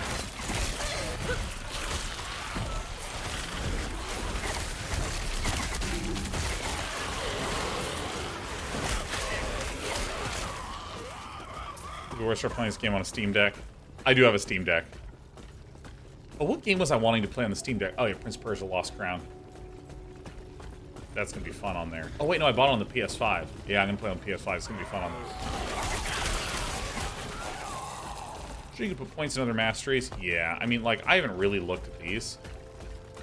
Because, like, I think I glanced at them briefly and saw that they did not improve, like, any of my minions, and so I just ignored them.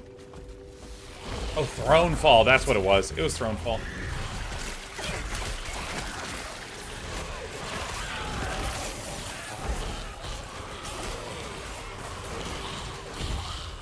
Time to figure out more skeletal mage stuff. Because right now, my skeletal mage stuff, freeze rate multiplier, 200%.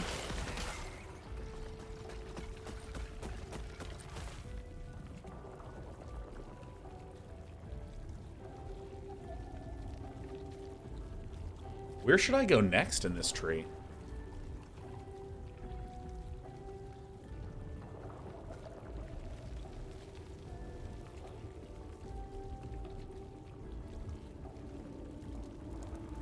Huh.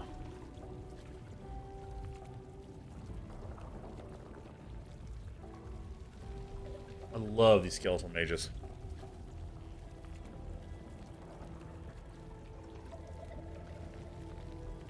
Archmage, you only summon one?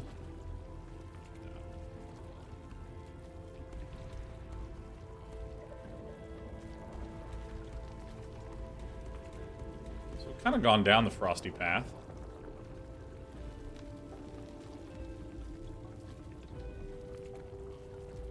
So there's...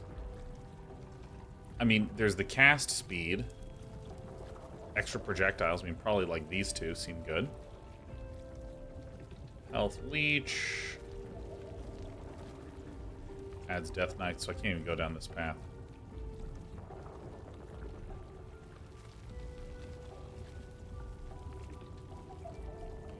Oh, I didn't even see this. Yeah, we're going straight down here. Are you kidding me? This is it. This is the path.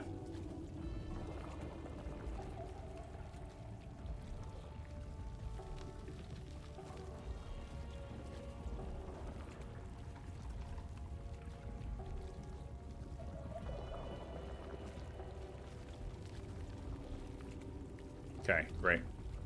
Figured it out. More is better. Oh, the game. Politely waiting until I'm done. What's the maximum level of this?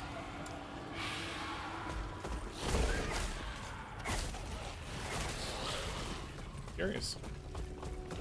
Yeah, dude, like, why would I do anything except try to get as many entities on the screen as possible? 24 item bonuses? Oh, perfect. Because then I can do 1, 2, 3, 4, 5.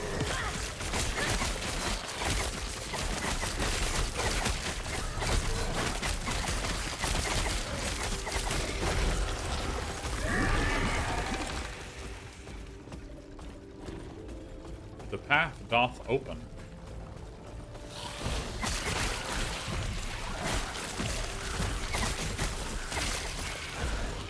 Dude, this thing that just half chance to summon a flame wraith instead, that's sick. Secret Fortitude is a query for chat. I'm a generally exclusive PC gamer, but I want the portability of a handheld. I've been vacillating on the Steam Deck, or ROG Ally, Switch. What's a good recommendation? I've seen comparisons. Put the Steam Deck on top overall, but with a possible Steam Deck 2 coming or the handheld market exploding, what are people's preferences in a use case like mine? So if you are interested in, if you're a PC gamer and you want to step into a handheld, get a Steam Deck. Because the Steam Deck has all the customizability that you want. If for some reason you want to, like, you know, like I have a friend that bought a Steam Deck, plays Steam games on it 20% of the time, emulates old SNES games, old Sega games, old PS1 games the rest of the time. Neverborn Lucky says, one of the interesting things about Last Epoch, people who started had no game developing experience, they just wanted to make a fun ARPG themselves. I mean, it's astounding. It's absolutely unbelievable. Truly.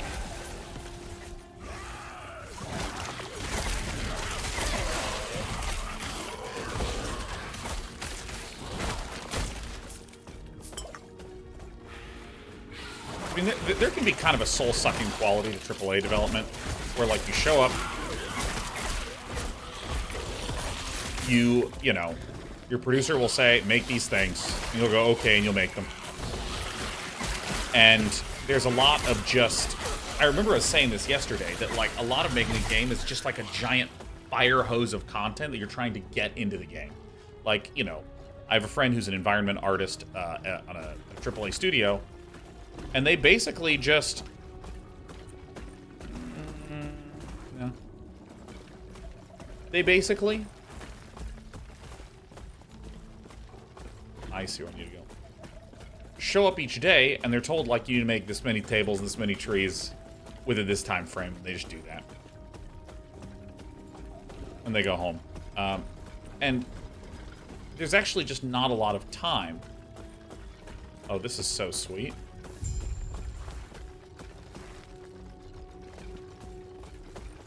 That's awesome. There's not, like, opportunity to even, like, do design for people. You're just making assets. Hey, thanks for dropping by, Quiz Up, man. It's kind of you. Stop in and say you enjoyed the casting. Hell yeah. Hoping to do more in the future, because I really enjoyed it a lot. But yeah, like, now, if you are a AAA dev working in a super large production with hundreds of people, there's absolutely skills that you learn. You learn how to really refine your craft. A ring.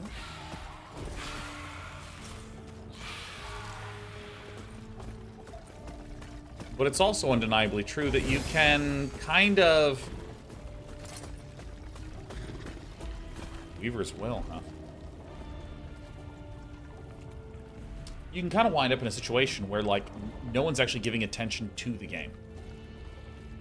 No one's actually giving attention to the game. They're just giving attention to the production of what should be, if we think about it, a fun game. 5% increased health and mana. Mana spent gained as ward. I mean, that seems excellent. 9% elemental resistance. Minion damage, damage over time, physical. This is fire and cold. Minion health, mana regeneration.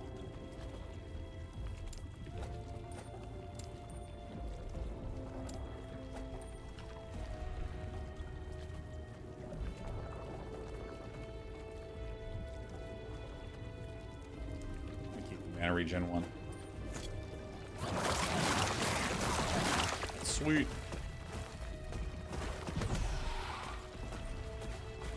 And so yeah, the fact that like the Last Epoch devs had technically not made an ARPG before and didn't have development experience. Well, they also took a really long time. And they're clearly playing their game a lot, and trying different things out in their game a lot.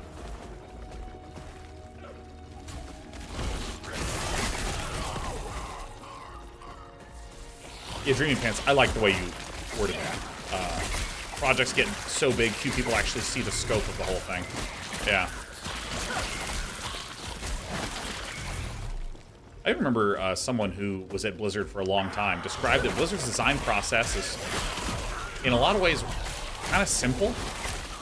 They just make something. They all have a general sense of where the thing is going, but they make something, and then they just keep working on it until it's fun.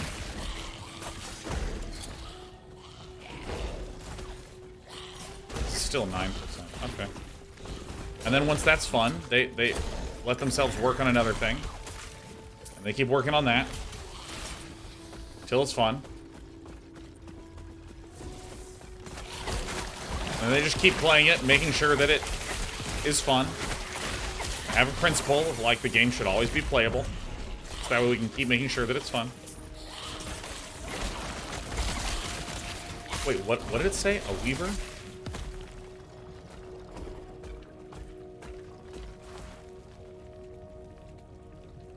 What? No way.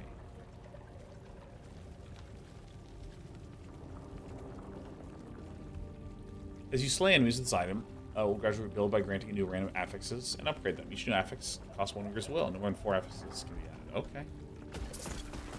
Sweet. That's awesome. Weaver's Will.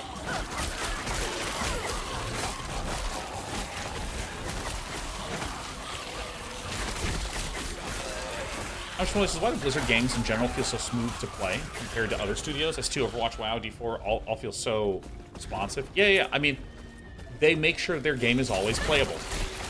And you might go like, well, what do you mean? A lot of studios cannot even play their game until it's close to launch.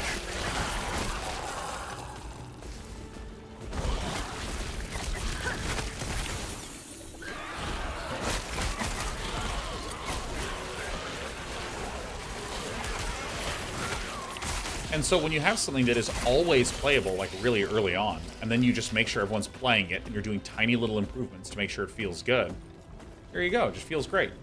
But if, for instance, you can't play your game until 3 months before it launches, maybe the entire company recognizes all these issues. But, like, when are they going to have the time? Alright, I'll go to an ancient temple. Why not?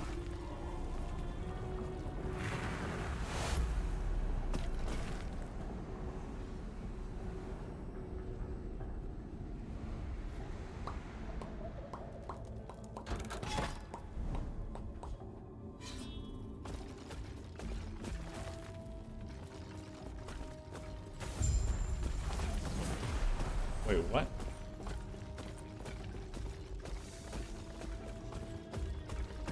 Oh, is it in like a different time?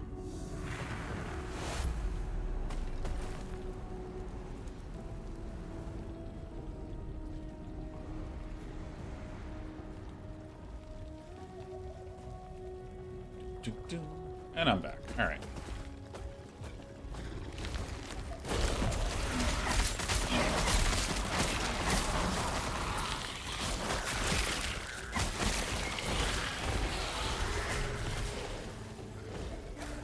It's important to make gameplay prototypes all along the way, I think. Well, I mean, let's give an example. Let's say you want to make an MMO. It's just giving me more dodge rating, huh?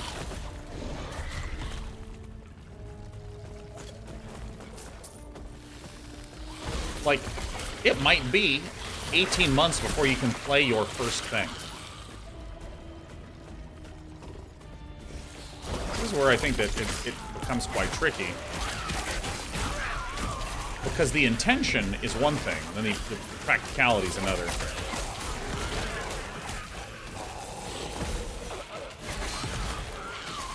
So I need to actually take a look at my inventory.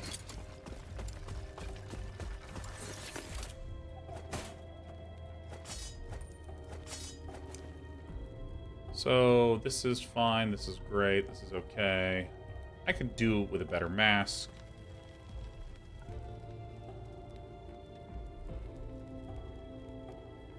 I could do with a better thing. Yeah, alright.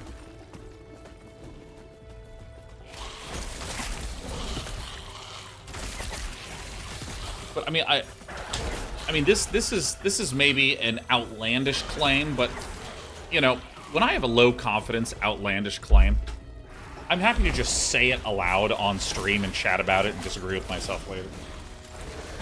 But like excuse me. Here, I'm gonna scoot you, okay?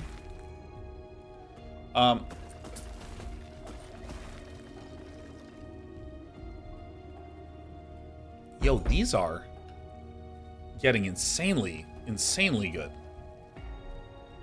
I mean, look at that. Wow.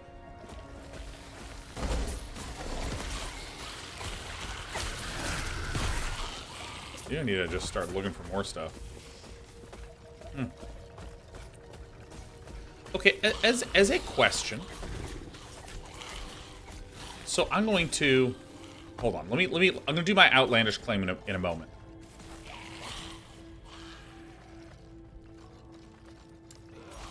Let's add the condition that it has the Acolyte, and then we're going to add another one that... How do I...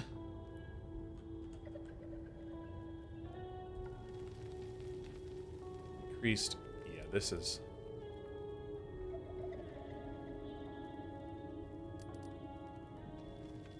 Okay, so let me see here.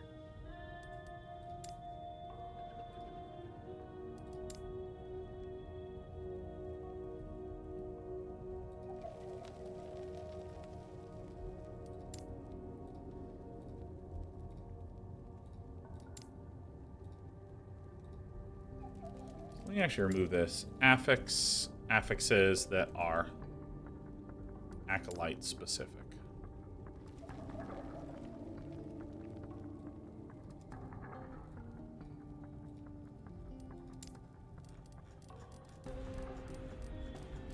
I think I'm going to do this. So these are some of the cool abilities.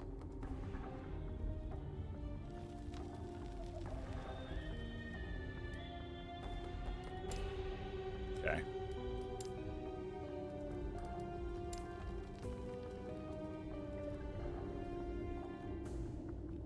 And the selected affixes here are minion. All right.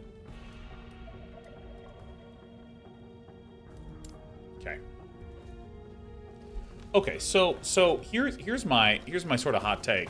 I think that a lot of AAA studios for many years were basically going, dude, you know what? What's an advantage that we can have? Well, if we are, let's say we are earning, I'm going to make up some numbers, we're earning $50 million a year from our last game. We can spend $40 million a year and then have some wiggle room, and we can just get a huge staff that produces so much content that no one can keep up with us. So I feel like, you know, an example of this is Call of Duty games. Call of Duty games have Glyph of Despair. Oh, cool. Call of Duty has just a shitload of content. If you wanted to make a first-person shooter that has a amount of content in any way comparable to Call of Duty, it's just hard to assemble that many people.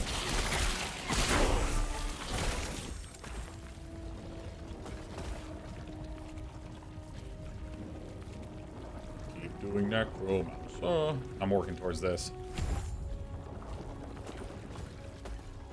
3, 3, 4. Or the Assassin's Creed games. We have so many people working on the Assassin's Creed games, it's actually hard to keep up. And for a long time, they were basically the only ones that were regularly making open world games.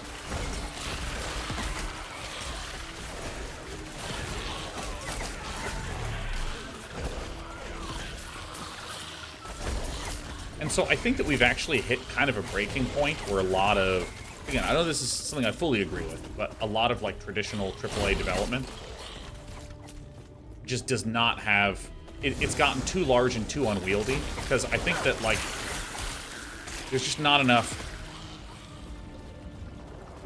fun in modern games. If I rewind 15 years, it was so hard to just make anything. You needed to have an engine programmer make you an engine before you could start making the game. I mean, it was hard as hell to make a game. But now, you know, you don't have to make your own engine. Alright. Hey, what about some cool physics rendering stuff? Hey, there's actually a plugin that can connect to this thing. Alright, nice.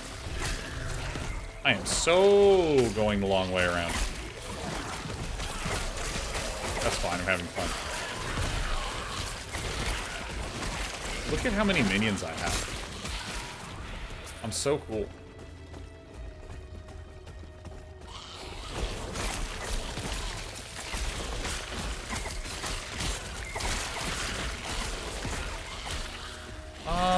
So I've focused on these.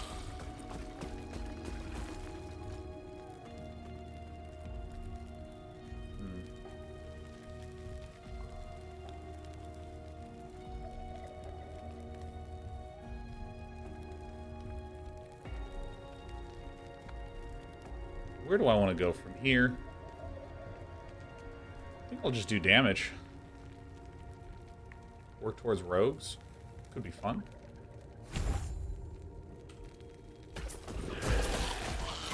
Yeah, because I feel like, again, 15 years ago, you needed so many people just to make a game at all. Engine programmers and having to do everything in-house, blah, blah, blah. Even more dodge.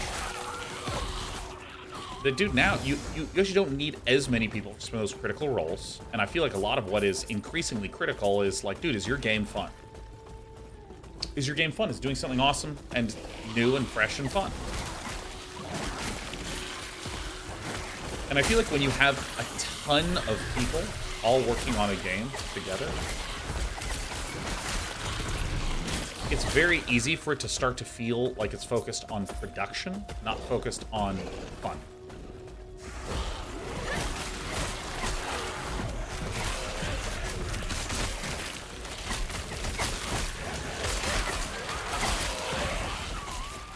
I don't think it's out of malice. I don't think anyone is just like, dude, I have a great idea. We should make our game unfun. Minion melee and minion bow damage? Oh, that's interesting. This does reduce my spell cost. I actually think I will equip this. Ill-suited. Oh, it's a two-handed staff? Get out of here.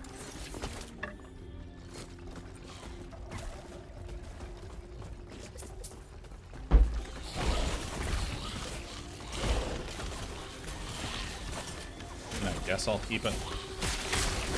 Why not?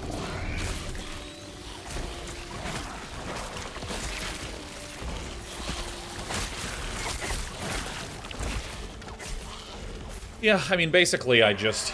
Wow, I took the longest way around. I just really love the way that so many indie games... This is the one I wanted, Acute Affliction.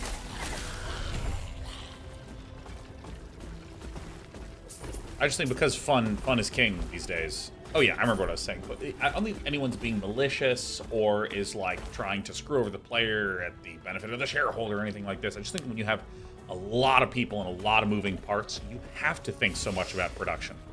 I mean, you have people showing up to work every day saying, what do you want me to work on? All right, well, right away, you just need to invent work for people to do. And the more... Could I have taken a worse route? Unbelievable.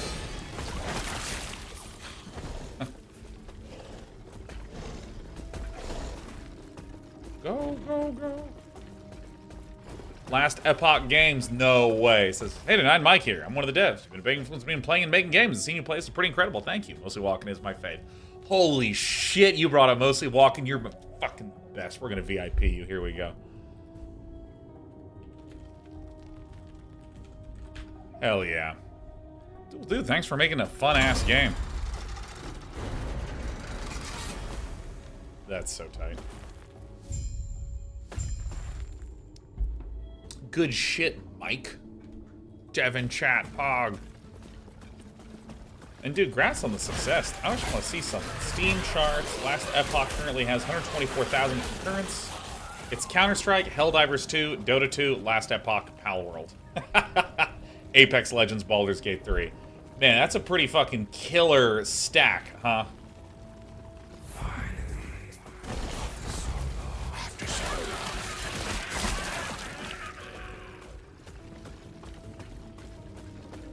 Basilisk says, do you think that's part of why FromSoft has such a distinctive catalog, essentially creating the cornerstone of the Souls-like genre? There's some clearly strong creative direction, allowing for more distinctive design. Yeah, I just, as a general claim... Yeah, but Bass seemed a bit abrupt for the story to end there, so I don't know what you mean. I'm a little scatterbrained today, but, you know, whatever. So to attempt to finish the previous point, one... I think that it's just very easy to have productions turn into features rather than fun. We're making sure all the people are doing all the features. Oh, you're talking about the in-game story, not my story. Oh, okay. Never mind. Yeah, I don't know. It's just, I just think it's easy to be in a situation where people aren't playing the game and enjoying the game and having fun with the game in development to help improve it and make it better. And I am a huge believer that, like, having a consensus-driven approach for, like, major design stuff is actually terrible. I think you want a lot of feedback. You want that. That's great. You want people playtesting. You want people sharing what they think. But the decision-making should not be a consensus-driven thing. Just so much dodge rating. Yeah, so I guess maybe the phrase that I want to say is decision-making by committee, I think is the bad one.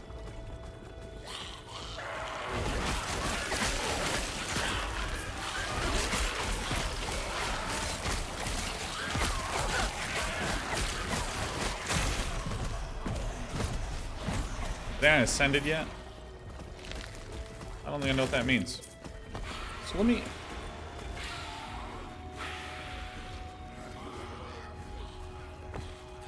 If I do this...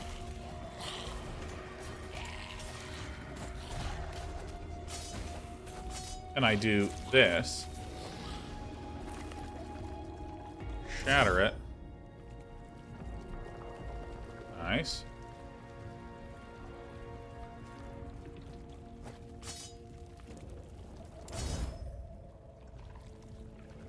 Okay, so then if I, like, take this thing...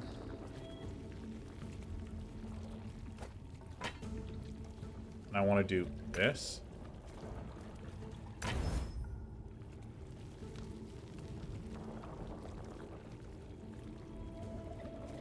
Okay, so I did it. Insanely sweet.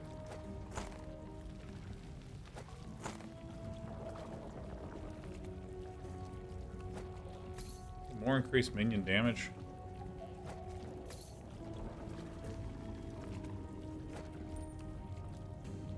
Dodge rating tier 7. Actually, where's speed?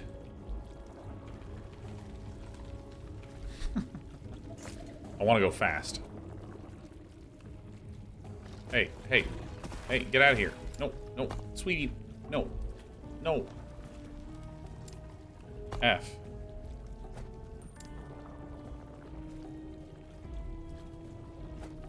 Does this have level of summon skeleton is a thing? Holy shit.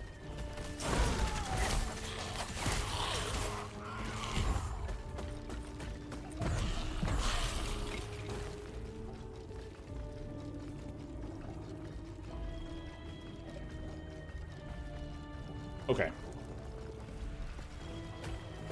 I don't remember what I was talking about, but feel free to ask me something to reinvigorate this conversation.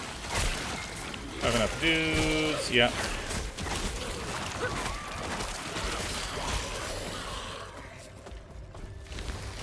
Oh yeah, consensus. I think that like the decision making should not be consensus driven. Large amounts of feedback from disparate groups is fucking great.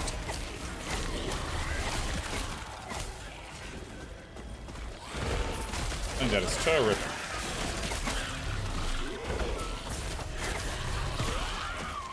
But yeah, I think that FromSoft is able to have such sharp vision and design because they just have someone who authoritatively made a really clear box for everyone to work within. And now that everyone understands the box, they can actually go faster. And the example that I will give is, if I said to each of you, I want you to come up with a unique card game. That's actually pretty hard. That might take a lot of you a lot of time, and you might have a lot of stuff that's might work for a while and not be able to find the fun, whatever. But if I said, okay, take Magic the Gathering, and I want each of you to come up with 10 interesting Magic card designs, that's easier because it's a much more confined problem. And you might say, well, one of those is a small problem, and one of those is a big problem. Well, okay. Maybe instead of saying design a interesting card game, I say I want you to design 1,000 interesting Magic cards. Again, it's actually easier to do that second one. Both of them are monumental tasks. They might take a year to do each of those. But because the vision of Magic the Gathering is so clear, it's easier to do work.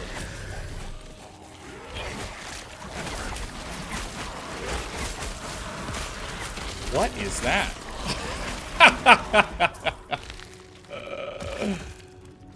I don't need this.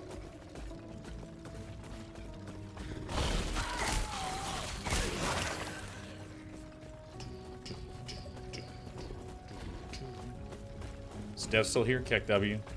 Hello, developer. I have an idea. Design me 1,000 Magic cards. The end of Ruin. Yay, we're going to the end of Ruin. Yes. Yeah, hey, Last Epoch game, how's the launch been for you? Like, feelings-wise. Have you guys gotten to sleep? Are you stressed? Are you feeling delighted?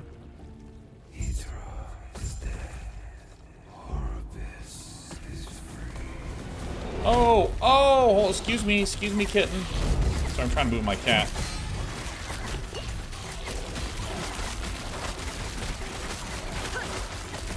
Dude, look at my bone curse. So you can see the little number there. You see right here, these are the debuffs.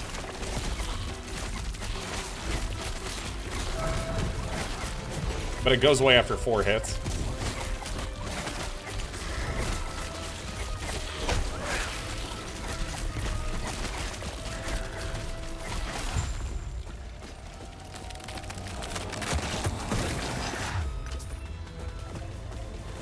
Alright, so I need to summon 2 of you back. I need to get 1 of you. Great. Reach out for the shard. After eons alone, 3 again become 1. This is the description of how I make On the a precipice hamburger. of a broken world, there is hope. There is hope. The epoch is reforged. Or epoch. As the traveler left, their real journey began. Alright, guess it did.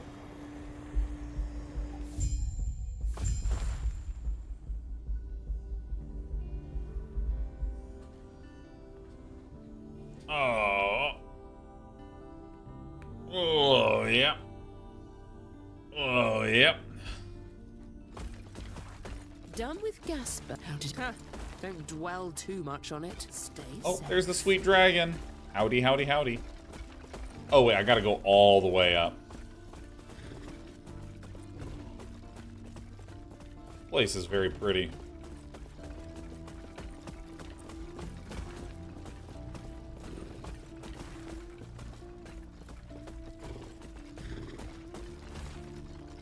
Let's see here.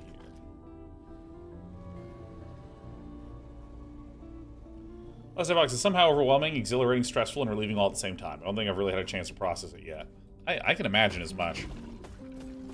I believe we have identified. We seek out the outcast. Seek out some story content that you'll probably consume after you've hit max level. Still talking, it's so good. Neverborn Lucky says, do you think the loot filter is a stopgap for an overwhelming greater issue with loot and RPGs, and how do games tackle the prime issue of loot? I actually don't think so, because I think that one of the core joys of an RPG is just progression. And it's progression in the way that I want to progress. So I happen to be doing minion damage, but if we take a look at my inventory, there's things like minion melee damage and minion spell damage. Maybe I only want skeleton mages, and I don't want to have these basic skeletons. So I have my skeleton mages, then I'm the front liner, going into the thick of things.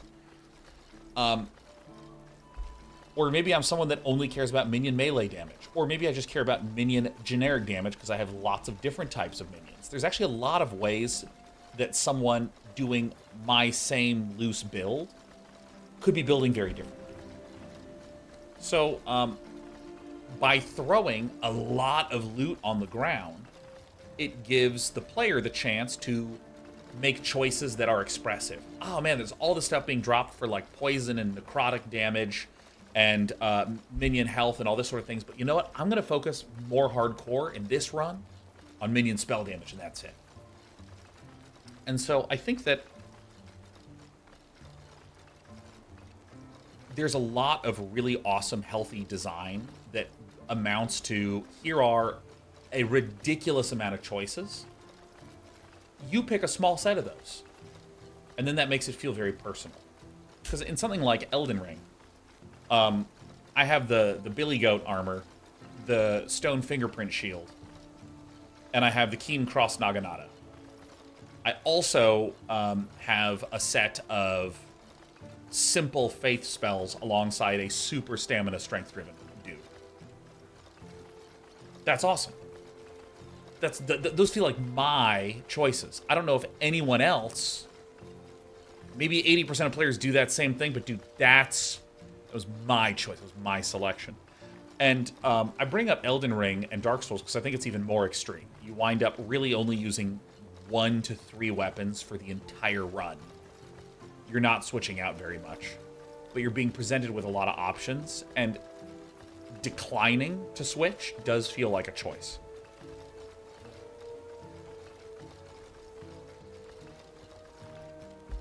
Last Epoch Games says, LOL, it's like he was in the room for the discussion.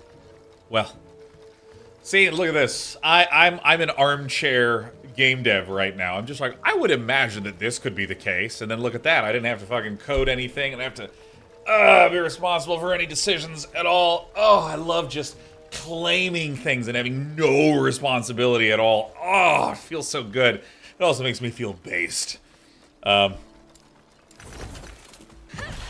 Excuse me, little kitten. Excuse me, I need to use this.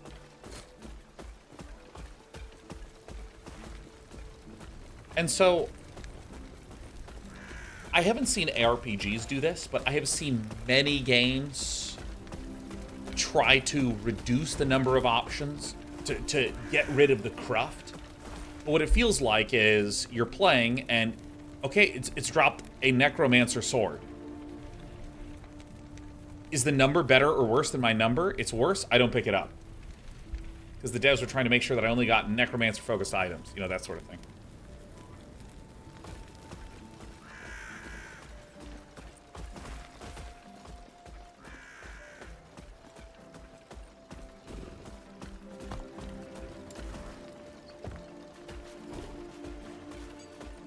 Yes. Right. I see. Travel west to Welryn. Here I go. West o'clock.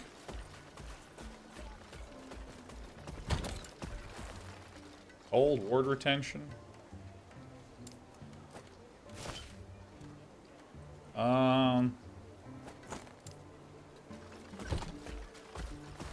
Yes.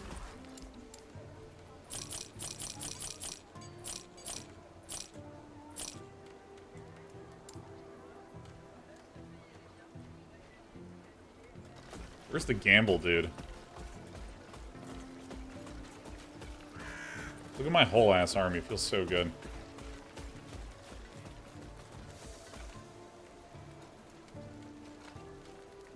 Oh. Dude, Mike, have a great night, and thanks for dropping by, dude. Dude. Thanks for dropping by, dude. Oh, we get to kill bears? Oh, this game's the best.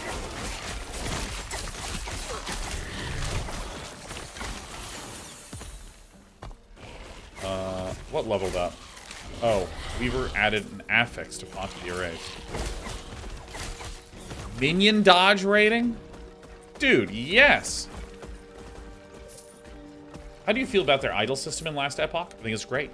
I just literally think it's great.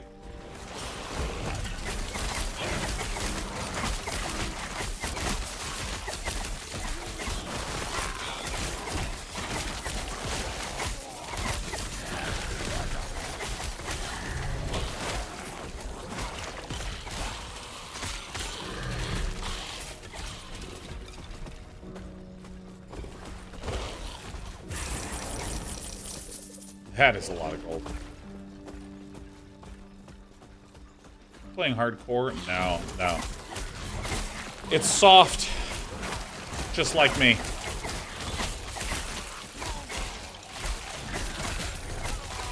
Yo, what up? W. Corwin, what a treat to see ya.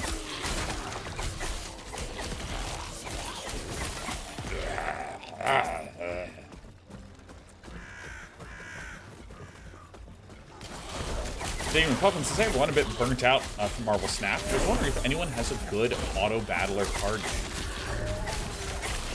Like, or maybe something like Storybook Brawl. I feel like there was one that I was playing recently that I wanted to suggest.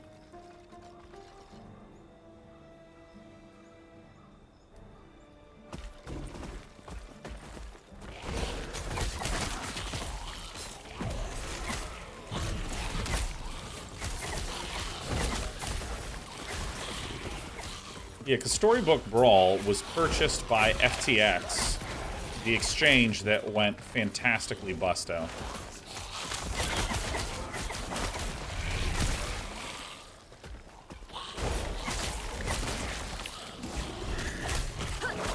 I mean, I really hope those devs got paid, man. I really do. There's a lot of people associated with FTX. Their stuff went to zero.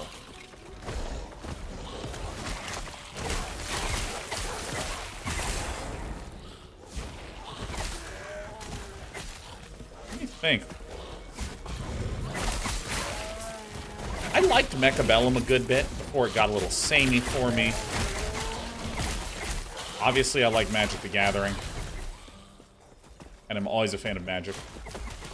Well, I got paid in crypto and NFTs. Fuck, man. Although, what? Bitcoin hit its all-time high.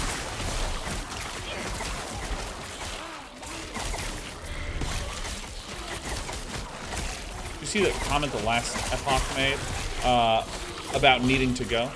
Last thing, look at those bear names and what their abilities are. Okay, I will try. I will try.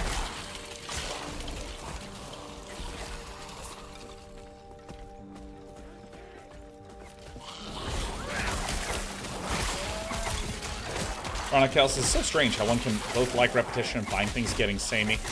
I like a 70-30 rule. 70% familiar, 30% strange. Hey, nice.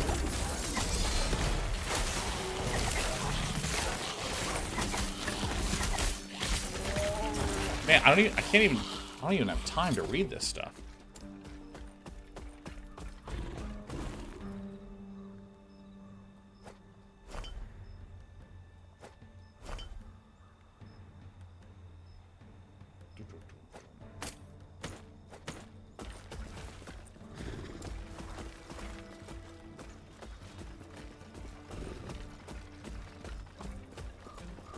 What would be some good recommendations for someone who stopped playing Marvel Snap? Jahith, Bear the Ox, more health? Rune Prism.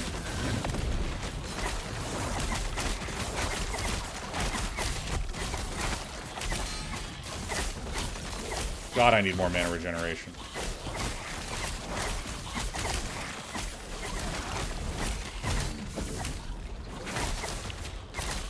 Summon these instead.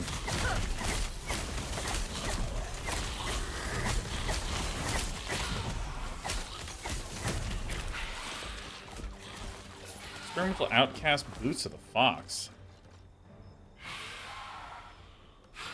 That is legitimately fucking terrible. Can I shatter this?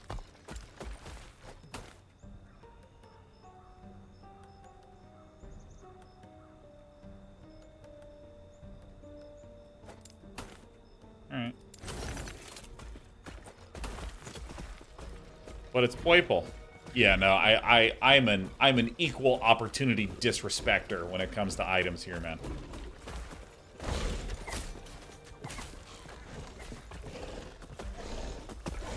I'm going out of town tonight. Just quick weekend jaunt. But I'm gonna miss this cat a lot. She just literally has been, I don't know if I can show this easily, but like, so she just sits like this all day. And so while I'm playing, I need to slip my hand underneath her head to do WASD. And I mean, it's actually starting to have like health problems where like my wrist just has a cat head on it for like 4 hours straight. All right. Like my thumb is tingling right now. Yeah, I love the cat. Yeah, and Ding and Puffin, I'm trying to think, are you more in a multiplayer mood? Or just in like a general card gamey, sort of strategy-ish mood?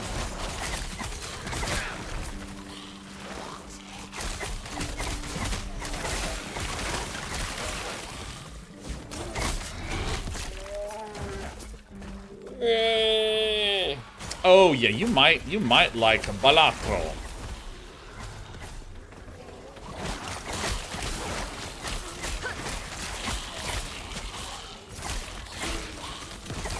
Yeah, an animal falling asleep till your body is going numb, like it's definitely something that happens in this household. Got the carpal tummies. Dude, I do not see chess in this game. Assassin, Stout, Lang... Huh. Alright. Yeah, I think that this system here, this is amazing. This idols. What's blessings?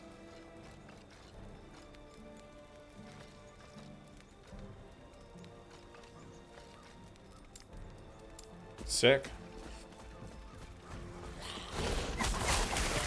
Honest, I don't play too many RPGs, but seeing how much you enjoy this one, I added it to my account. Fuck yeah.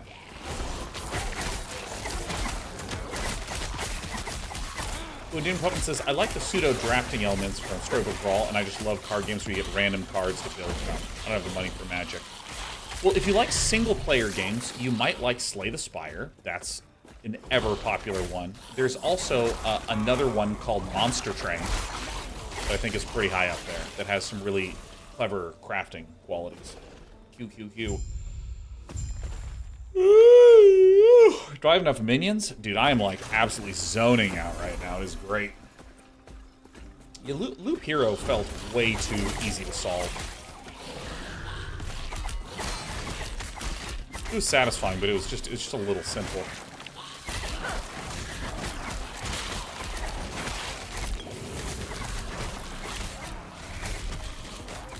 Kill that one.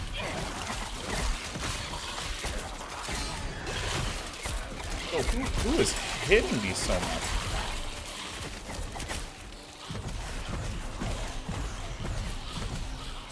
I might actually need some strength. Or not strength, excuse me. More health. This is beautiful. Okay, so do I have a shattering thingy? I don't. Yes.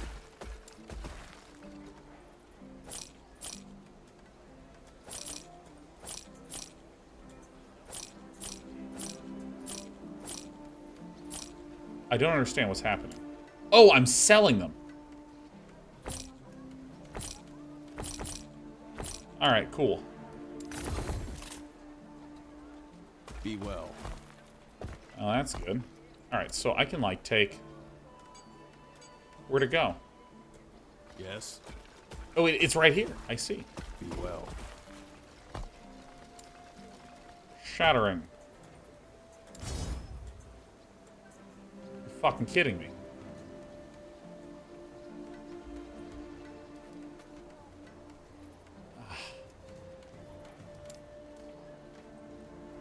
Oh, wait, that's right. I...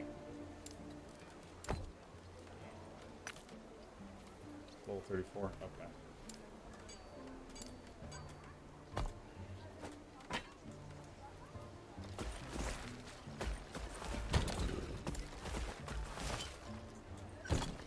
Oops.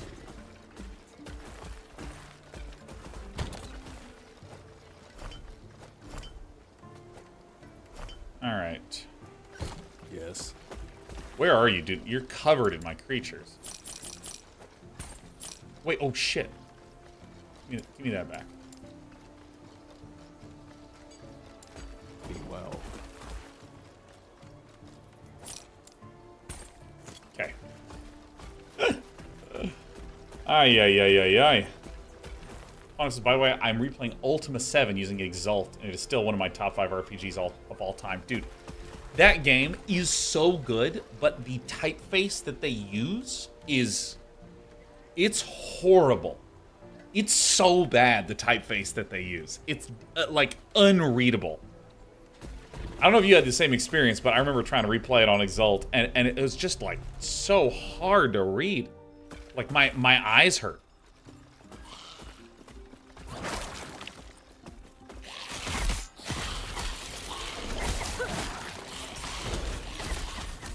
So here's the exits.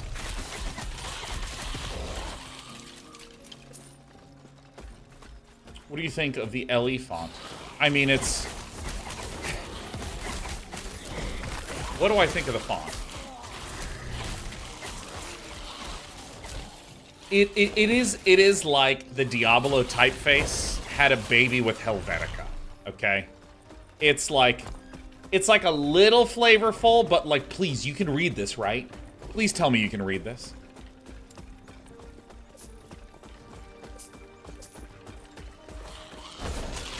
It is the Arial typeface.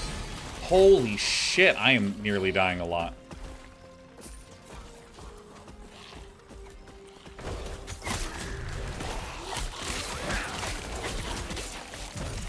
Alright, we are absolutely cooking. Oh, that's not the right one.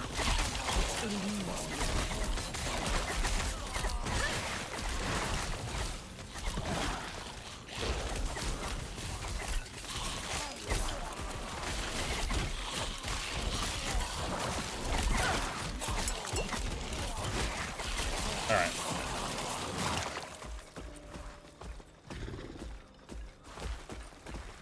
So let's see here. So, need to replace my idols at some point, but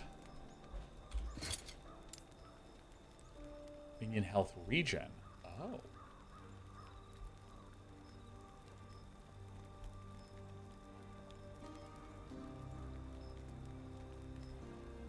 Yeah.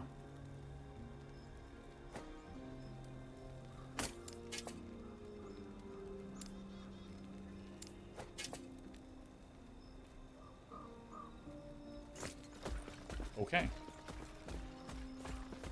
Okay, I got it. Just slightly moving. There you go, baby. It's a good cat.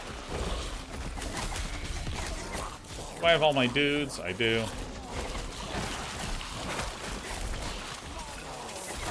I cannot tell you how much fun I'm having just cursing things.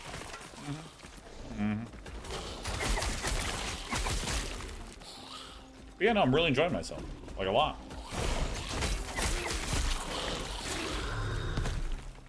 Although I'd like to give some feedback about the server issues. Ah! God's be with you. What is this shit?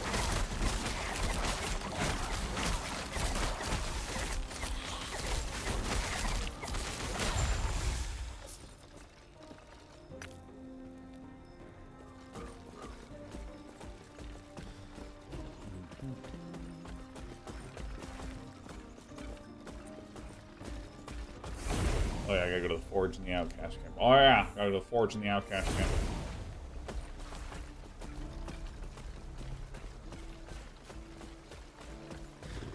Did you tell them how to fix it? Yeah. Why don't you just make it easier to fix? Couldn't you just fix it?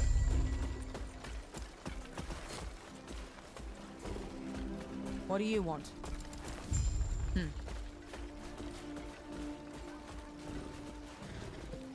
Actually, can I do this? Can I, like, TP scroll to load a little closer to the TP point? Oh, wait, but I don't actually need to do that.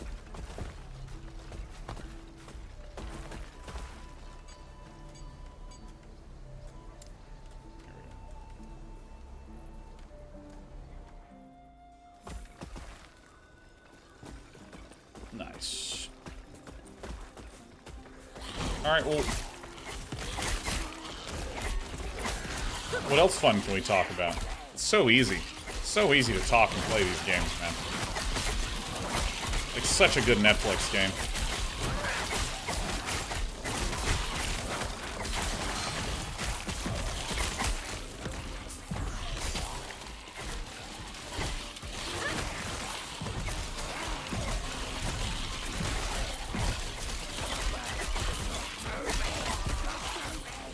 Dude, look at the amount of carnage.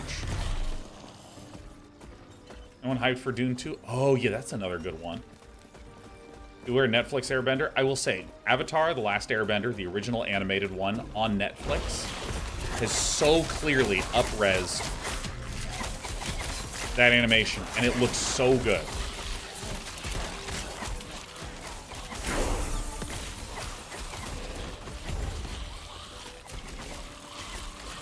So good. How much armor do I have? Dude, I think I should just start stacking up on...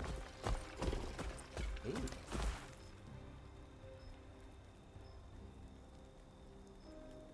I actually think I want to start maxing this one up. Because I cast it a lot. So I can maybe get this, and then, like, boost the damage here.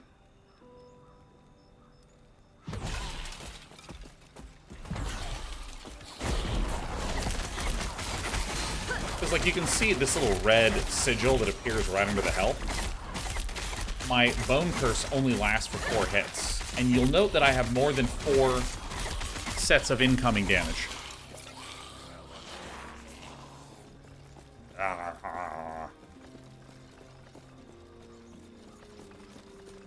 Oh, I couldn't see you. There were too many symbols. Yes?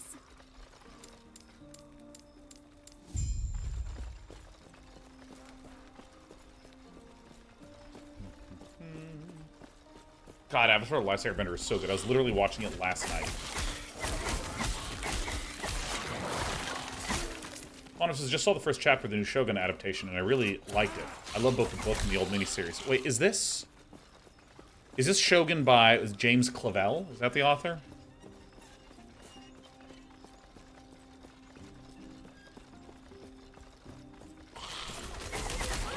I don't know if it is, but I never put the pieces together that the TV series and the book were related. Because one of my friends, that is their favorite book. So I don't know if they're connected. Is the new Shogun TV show based on the James Clavell one?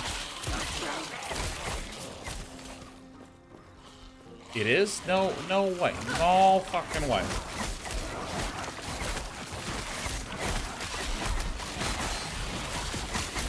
Yep. Having a movement ability is good.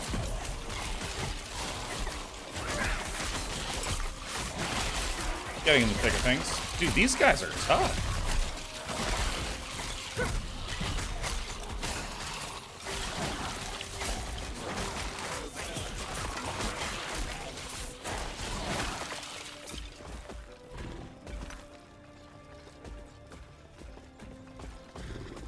Nice. Thank you, Onic.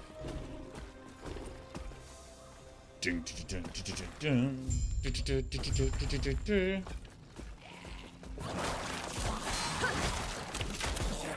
course, I figured you'd be interested in this because it's so absolutely wild. The concept, in the concept images and art book that came out, my 30th anniversary of the Mario Brothers movie, the concepted Bowser to be played by goddamn Arnold Schwarzenegger. That was why the studio greenlit the movie at all. What?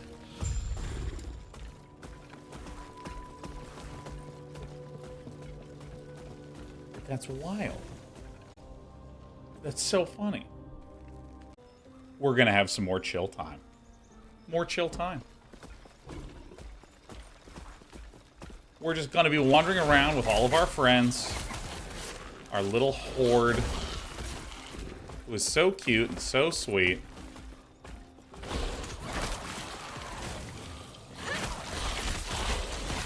And we're just gonna be playing Last Epoch a little bit more. Probably my last on-stream playing of Last Epoch will be the next hour or so, but God, it is just fun. It is just some good ARPG fun. Hey, Venom says, didn't know you were streaming. It's been so long since the last time I saw you. Love to watch you casting SC2 matches. Well, hey, I have good news for you. We're doing some stuff in April, end of March and April, playing Blizzard stuff. You can see on the schedule right over there.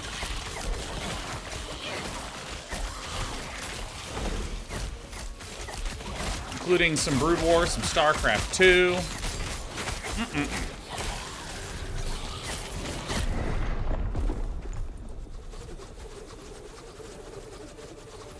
This game is terrible. One of the worst games I've ever played, in fact.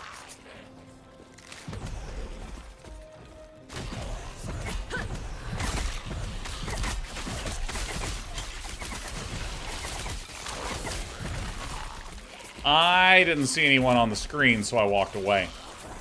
Well, let's head over there again.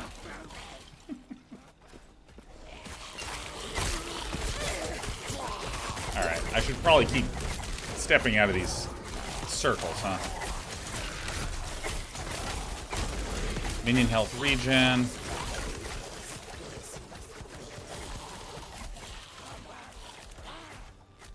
Alright, whatever. The thing about hardcore is if you die on it, you just go to softcore. Perfect for you. Oh, dude, yeah. Oh, amazing.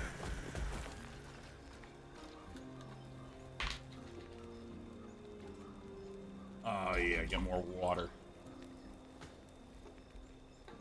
Kodasama, it's sad to think we'll never get a true successor to SC2 now. You know, Kodasama, if you are looking for a fix that feels like StarCraft 2-like, but also different, I would recommend Age of Empires 2. I really, really like Age of Empires 2. Like, a lot. I mean, I think that it's probably my second favorite RTS after Brood War. And I'm sure that some of that is just that there's going to be a few hundred hours of honeymoon phase where I just don't know anything before I start getting irritated by certain strategies and stuff like that. But I really think Age of Empires 2 is just amazing.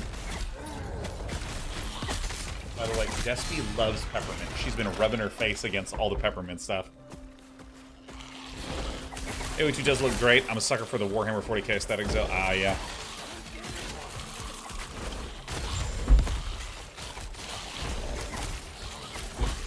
Oh. Defend yourself and pass the gate. Oh, defending myself. Look at me go. Yeah, I'm kind of holding off on making any opinionated, or excuse me, cat. I'm holding off on making any strong opinions about like what the Stormgate gameplay even is, because, for instance, I consider StarCraft 1 and StarCraft 2 to play very, very differently. I mean, one is literally trying to be the sequel of the other one. And I also consider Warcraft 3 to play differently than those two, and Age of Empires 2 to play differently than the aforementioned 3. Oh my god, I love peppermint tea. And so, like, where will it land? I don't know if it's going to wind up feeling more like Warcraft 3, or what. Or what.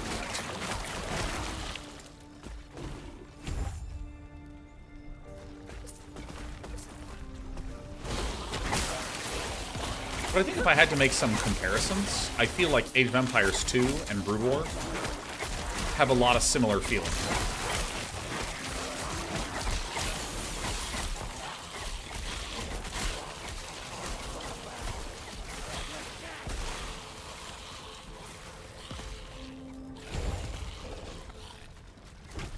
So yeah, I mean...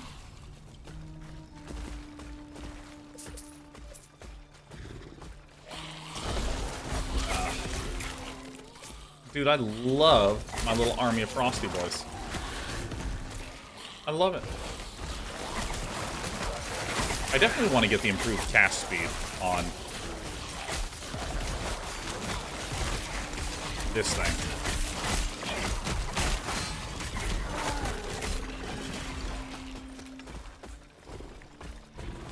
Yeah, even things like the art style for Stormgate, I'm just trying not to form that much of an opinion until it gets closer to, well, I guess my statement is until it's released, but I don't know when release is, and I don't know how to define release anymore. Because like Last Epoch released, but it's been out forever.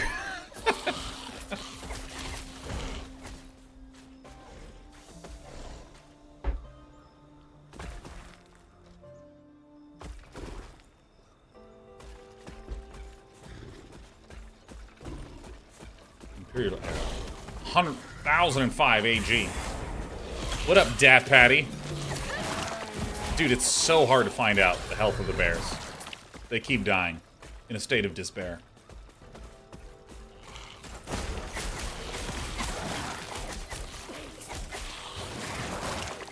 What is that? Dude, I love having this horde. So what I need is casting cost efficiency. Oh yeah, that's right, I re-equipped this. I don't want the Brood War Dragoon pathing back. What a coward statement.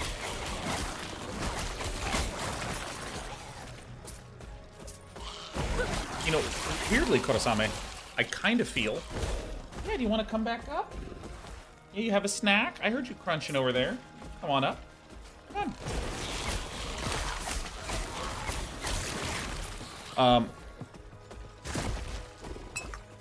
Potion used. You gotta move your tail. You gotta move your tail out of the way of my mouse. There you go. Yeah, this is what I want to be maxing out, I think. What am I talking about? Yeah, I feel about RTS very similarly to how I feel about ARPG, which is also how I feel about survival crafting. Well, actually, it's, okay, some slightly different things, but some of the similarities of RTS and ARPG that I feel is there's just not that many devs doing stuff. Oh, get me out of here.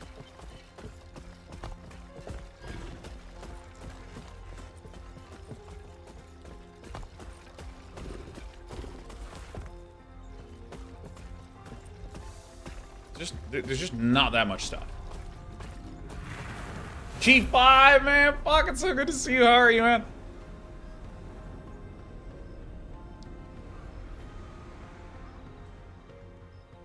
There's just, like, not that much development in it. And, you know, also in survival crafting, I also feel like survival crafting feels like this insanely underdeveloped genre, despite the fact that there are a lot of early access titles in there.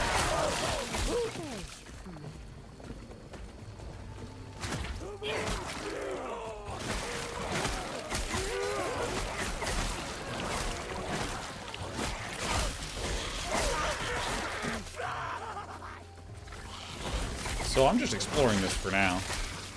Waltzing about.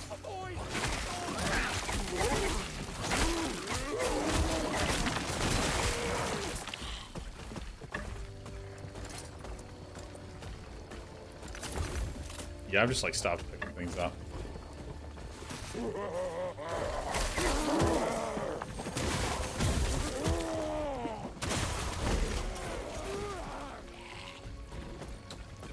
Huh. Because there's percent mana regeneration. I just want mana regeneration, you know? But yeah, no, there's some fun-looking RTS games coming up. Obviously Stormgate we were talking about, but then also Zero Space. Is this two-handed?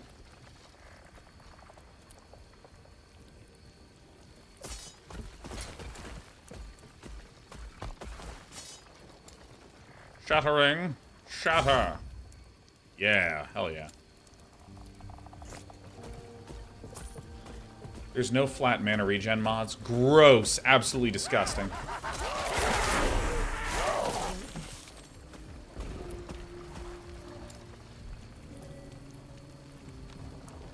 Working towards this. Minion armor shred. Represent to mark nearby enemy undead.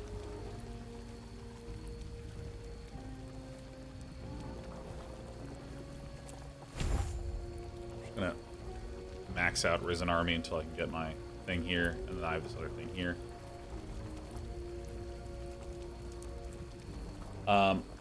Yeah, I don't know. Like for as much I keep forgetting what I'm talking about. All right, so to finish the survival crafting stuff, I'm consistently surprised at how underdeveloped the genre seems to be. There's a lot of early access stuff, but it feels like there's still a huge amount of jank. Like even Pal World and not Nightingale. What's the other one? Enshrouded. I mean, I saw some really cool elements in there. Looking forward to eventually finishing, getting tuned up.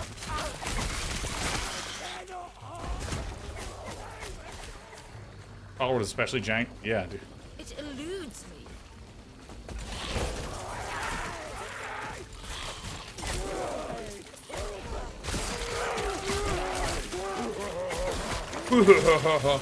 Day 9, you are so jank. Damn right. Everything about me is jank, baby. That's why I want my games to not be jank, because I'm around myself all the time.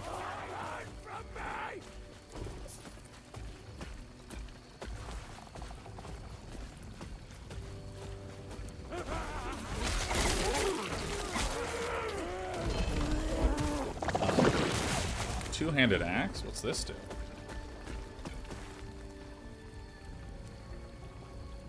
Sweet. Keep collecting these. Bone Harvester. Bone Daddy. I've watched your jank for 10 years. Cheers to you, Biter. Cheers to you. Oh, actually, is Violet Derp still here, by the way?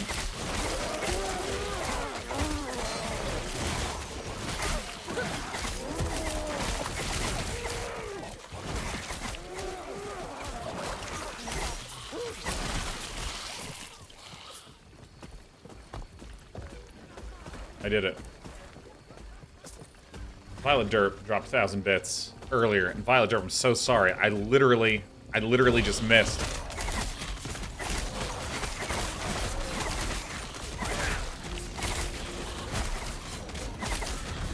I see a circle. What? No! I thought it was outside of the range of it. Okay. Alright, I'm back.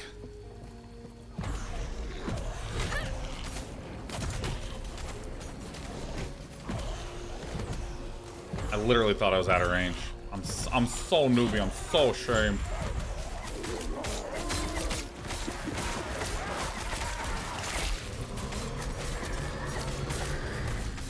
Idol of Ruin? Oh, cool.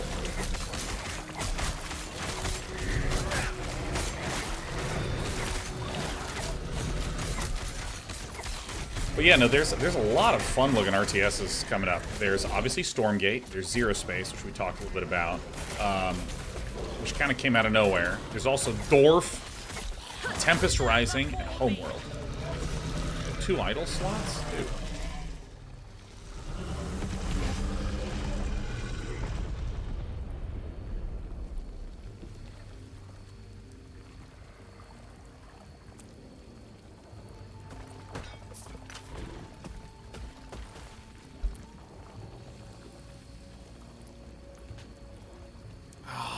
There's a few others that I feel like I'm forgetting too. Like, I think it's gonna be a lot of fun.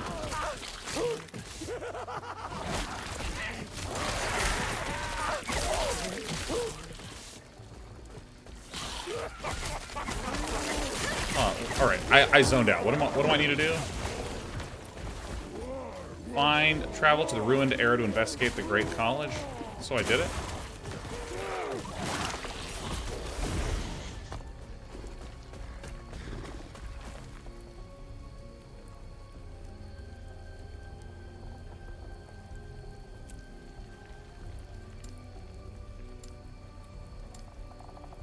How do I even get here, man? I've just zoned out so hard. Homeworld 3 is coming. I had no idea. I think it was, now it's like May 21st or something like that. Travel to the M. Ruined Era. The Ruined College? You got it. Explain if you'd like. What do you mean? Oh, that path that I was just talking about? Man, I'm really fucking struggling to pay attention here, man. Zongosaurus Rex right now. You know, honestly, I think I'm totally fine. I would not worry. I am not at a loss for what to do in this game. I'm just like storming forward and blowing things up with the great army of Day Knights. Dead Day Knights.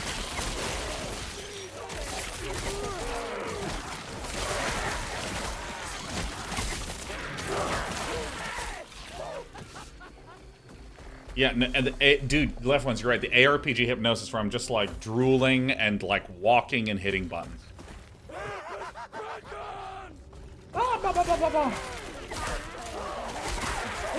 The skeletal mages there? They're right there. Those are my 3 skeletal mages. Someone says, play the Homeworld 3 demo, but I'm worried it doesn't feel like Homeworld. Only be able to tell once you play the campaign. Well, I didn't play the original Homeworld games.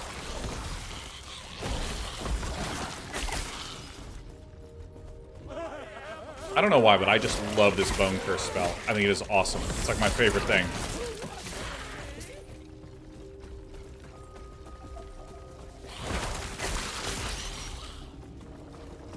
Oops.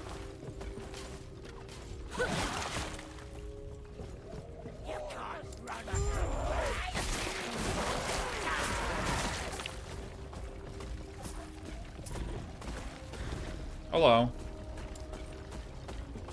All right.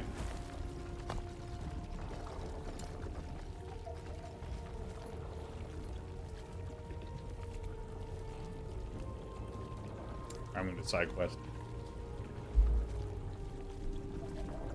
Cool. Recon said I play Necro 2, and I also love Bone Curse. There's an option to get it to shoot bones. Whoa. Some bone shooting goodness.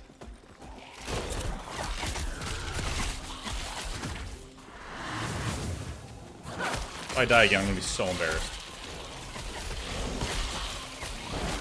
Everyone, like it says, do you get mad at people who make tier lists of characters in video games on YouTube as forcing people to play a meta of a game instead of exploring without knowledge? No, actually. I actually think that it's extremely healthy. Because, like... So... Something that's kind of weird about me is that my most robustly developed kind of gaming personality is like the diehard competitor. Like the win-at-all-costs kind of player. I mean, within reason, not like... I've hacked in every game I've played. No, but I mean like I want to try to figure out what wins and do the thing that wins, period. And for the last maybe 15 years or so, I have been trying to very deliberately craft more of the just messing around and having fun.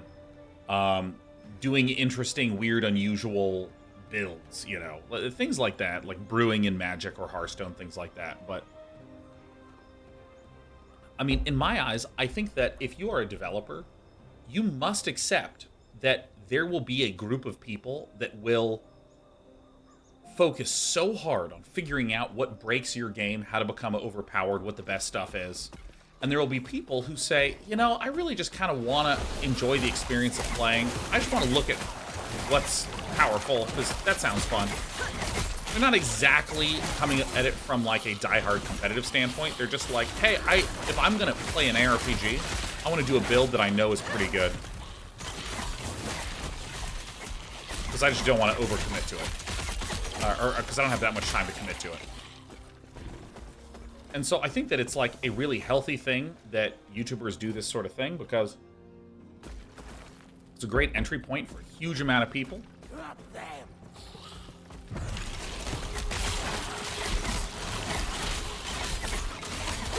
And I also kind of feel like it forces developers to actually think about what makes their game good. Because like here, there's almost the inversion of this statement that I'm really pushing against. The inversion is, hey, there's these 3 broken builds in our game. Maybe we're a PvP game, maybe we're just an ARPG.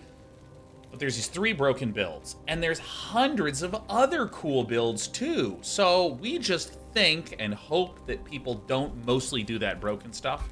That they instead explore all the possibility. I've actually seen devs make posts where they're like, well, yeah, these 3 builds are broken, but there's a lot of other fun things to do. And it's just like, come on.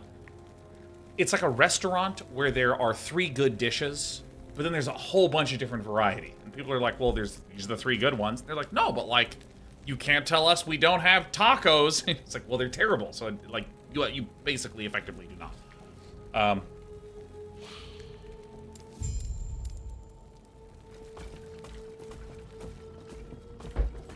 And so, in a sense, I don't think of it as, like, good or bad, or I'm sad or happy about it. I think that, like, one must acknowledge as a dev that this is real.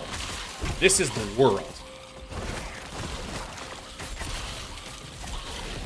So we need to account for the fact that people are going to behave in such way and try to design with that in mind. It's like, man, I really hope that no one ever makes a guide about my game. Physical skills.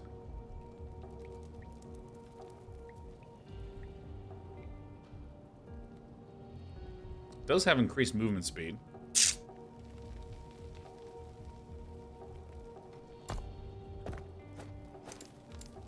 Gotta go fast.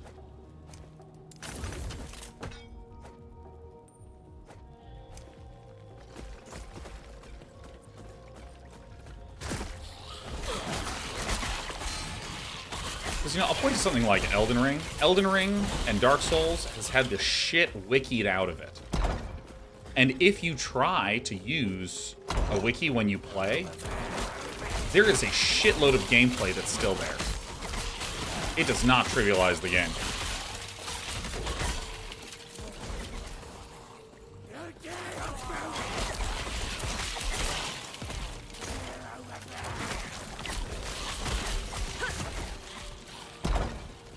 Just smashing the door open.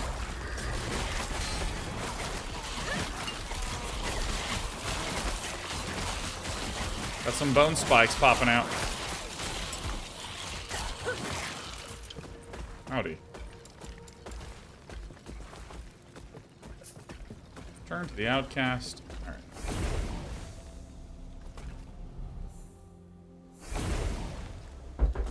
Okay, so let me go here. Physical. Yo, that's physical? Okay.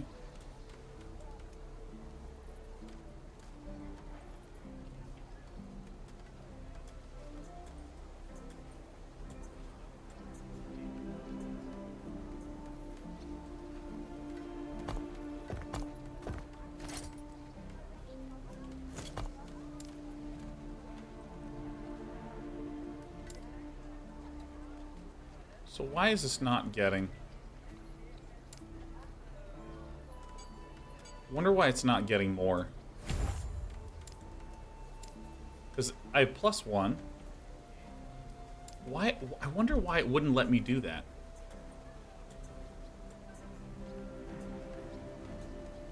Because I have... This gives +1 to summon skeleton. This gives +1 to physical skill. So shouldn't this be at +2?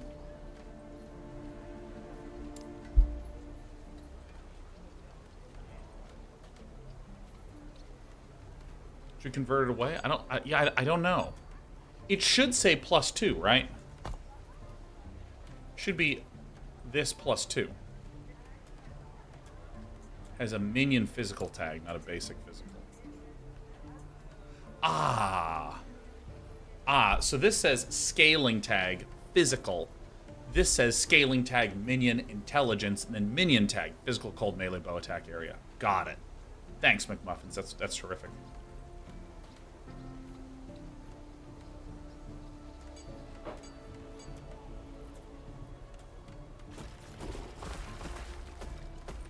Why am I back here? Oh yeah, I want to go back to my... Yeah?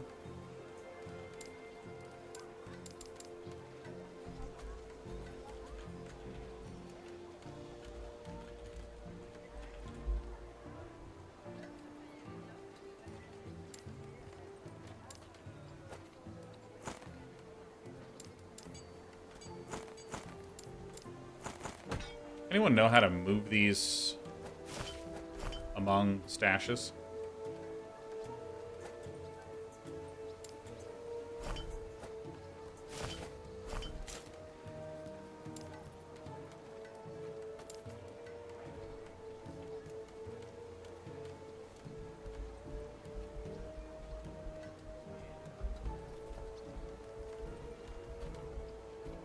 Look at that dragon. Nice. Terrific.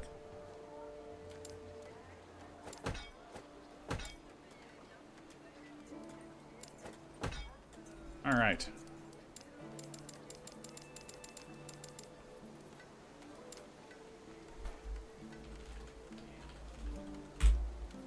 I will make it green. Yes. All right. Be well.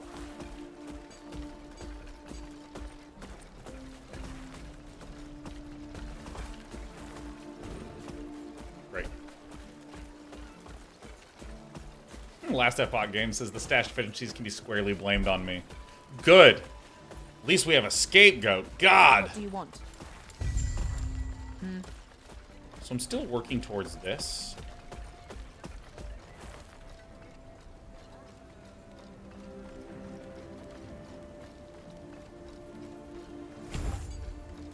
Maxed out Risen Army.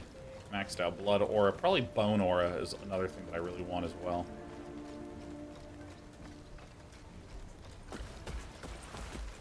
Okay. Alright.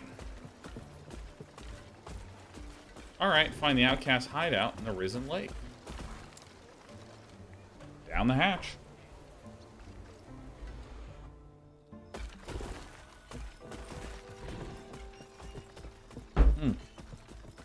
Dude, can I also say again that I think tea is the greatest thing in the universe?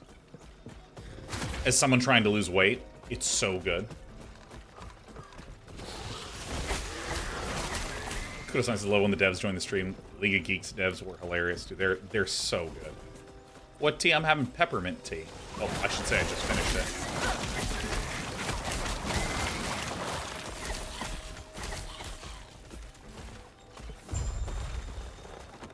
Shoulders ring to the outcasts here and the Risen Lake. Great. Tell arrows run. Helps with the weight loss? In an indirect way. Because I like having a really strong sensation. Be it really spicy foods, be it really fatty foods, hot foods, tasty foods. And tea it just fits the bill, man. It's just a great.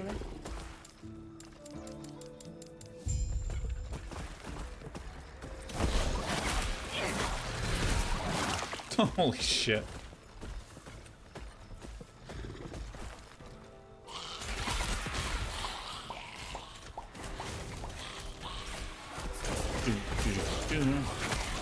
Get him, boys. Dark Brass, Scepter of Freezing.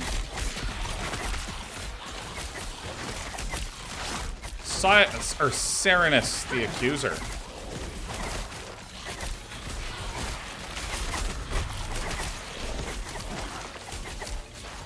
Dude, my mana. I have no mana in this game.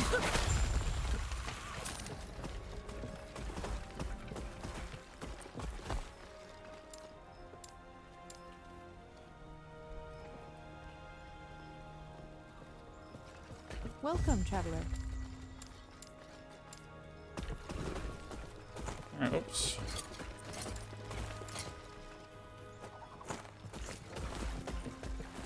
Alright, here we go.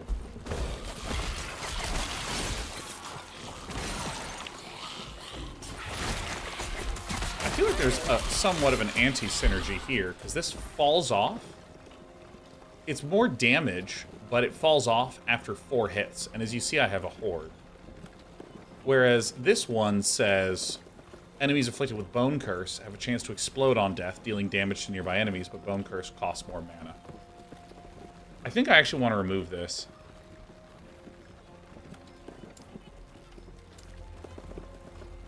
I'm just going to remove that.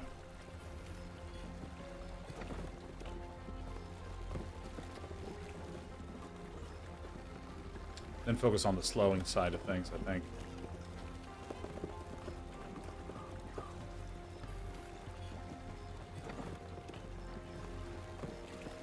I think that's right. I think that's the direction I want to go in. Because now it's 8 seconds of full bonus damage. I was just noticing I was really not getting enough of what I wanted. Or I wasn't getting enough bonus damage. Yes, those few hits were a lot. But I like being able to throw a few things out. And then that actually probably lets me be able to get the Summon Wraith ability back in. Because I don't need to cast as many Bone Curses. I don't know, Kuldrakon, my fellow Bone Curser. What do you think?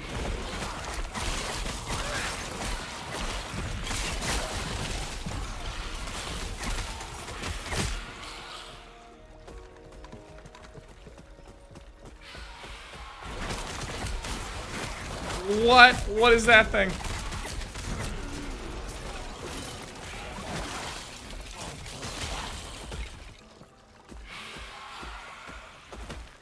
So I need to see something.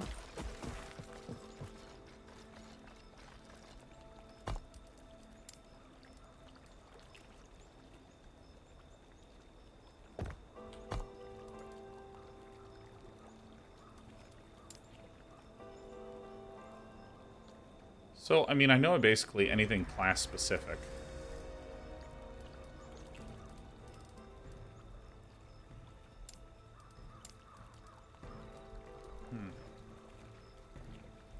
Have I just not seen something that has that quality to it yet? Maybe that's just what's happening.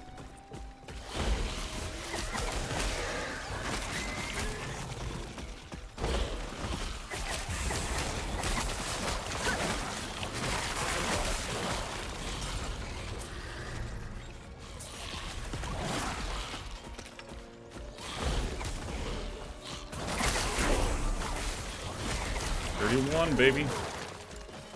We're still working towards this, so we'll just continue to do the damage here.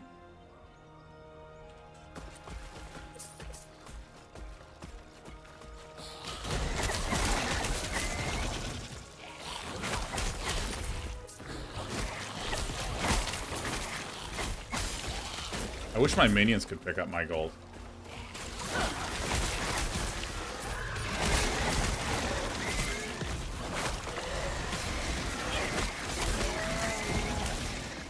Chance to ignite Shard. Oh, we got physics. We got physics. Dude, these bears just get ended immediately every time.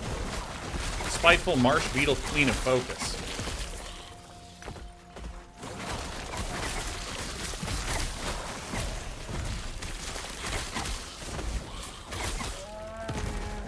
Small Lagonia. Oh yeah, I forgot I have more space, don't I? I did it.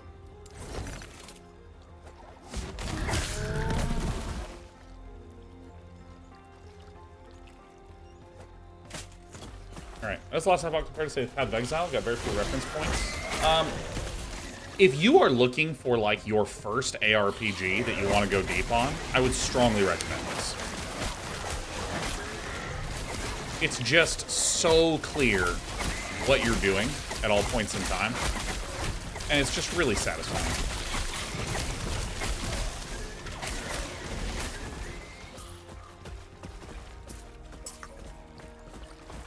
I think it might literally be like the perfect first ARPG game. Now, in terms of the long-term customizability of Path of Exile and how that works, I mean, I just know more about Path of Exile. And there's certain things like Absolution is awesome.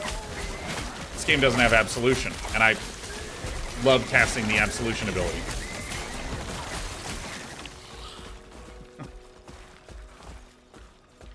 So I mean, so it has that counting against it. And I mean, also,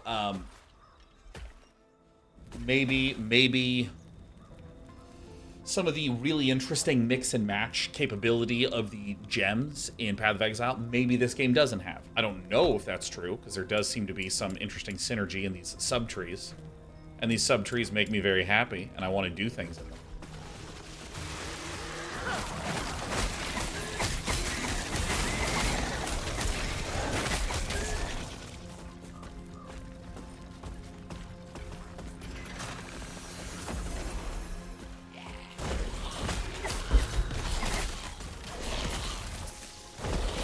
But I mean, like, I don't know. I also, I'll be real, man. I just don't give a shit that much about some of this super late game stuff. I'm busy. I have a very busy life. This is literally my chill time is right now while I'm streaming. Because I'm going on a quick weekend work trip. So, like, I'm going to be working all weekend. When I'm done here, I got to, like, fucking do a little bit of packing. Although Britt just, like, packed a bunch of shit for me while I was streaming today, which was, like, really fucking sweet. But,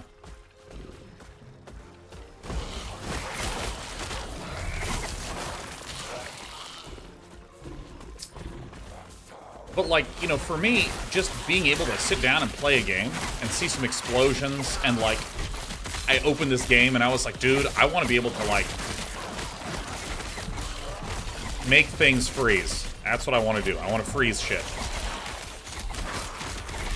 Lo and behold, I have frost arrows and I got frost skeleton mages, and I'm happy as a clam.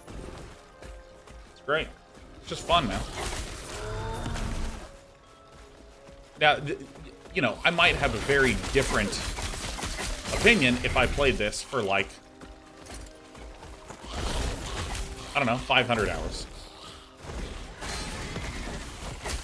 Ooh, yeah, no, I love that description for Asami. It's just a comfortable gaming experience.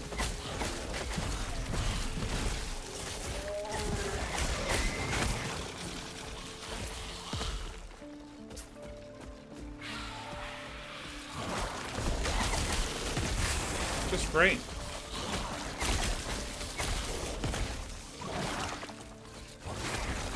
So the console is 500 hours of entertainment for 35. Sounds like you got your money's worth. Yeah, well, you know, so I feel like there's a discussion of getting one's money's worth versus critique of a particular quality of a game.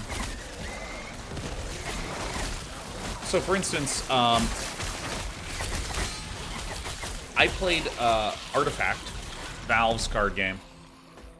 Really enjoyed playing it for like 30 or 40 hours, and then I just didn't really want to play it anymore. Now, from a, do I feel like I got my money's worth? Yeah, it was like, what, 20 bucks? And that's all I spent on it? And it was amazing. Now, but with respect to the question, is this the multiplayer game that I want to spend all of my time playing? The answer is, for almost all people, no. I don't know, I haven't checked their numbers. Maybe it is literally for all people. And one point doesn't take away from the other.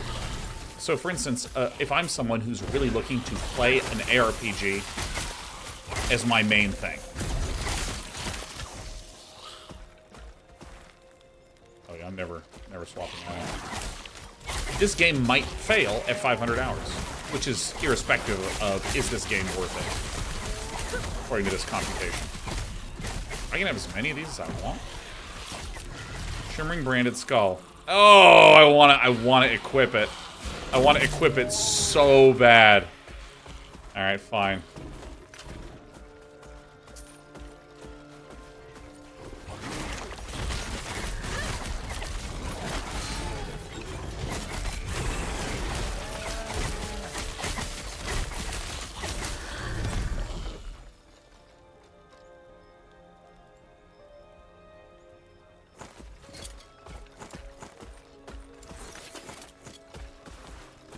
Alright.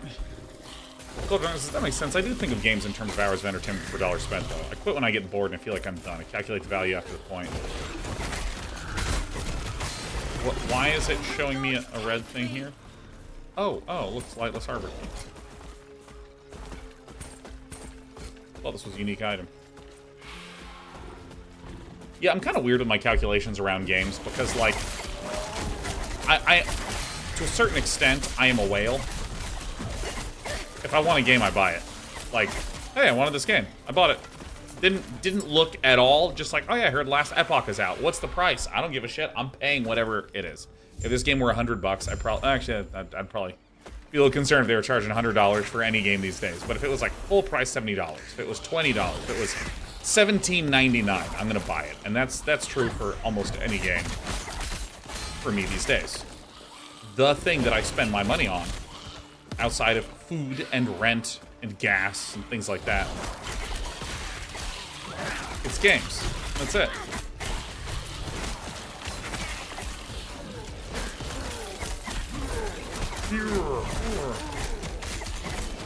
And so for me, because of that, I tend not to do a, like, per hour computation on things. I tend to actually be like, oh, was that, like, an interesting and fulfilling and satisfying experience?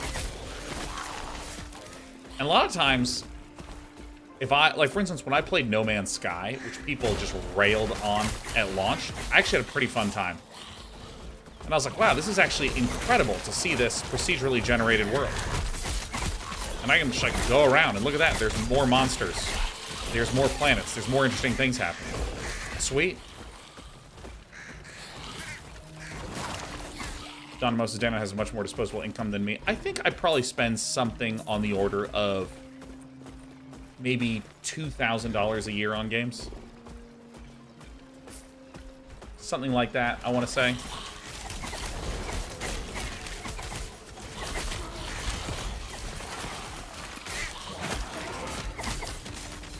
Basically amounts to like a little over 100 a month sort of thing. I mean, which in the grand scheme of things is like insanely cheap. Almagris says, LeMayo, that's like 10x me. Yeah, no, I mean, like, I absolutely recognize that I'm like a whale in this regard. I might even be full of shit on that. I might not actually spend that much. Does that include Magic Arena? Yeah, I've been free to play on Magic Arena for a while.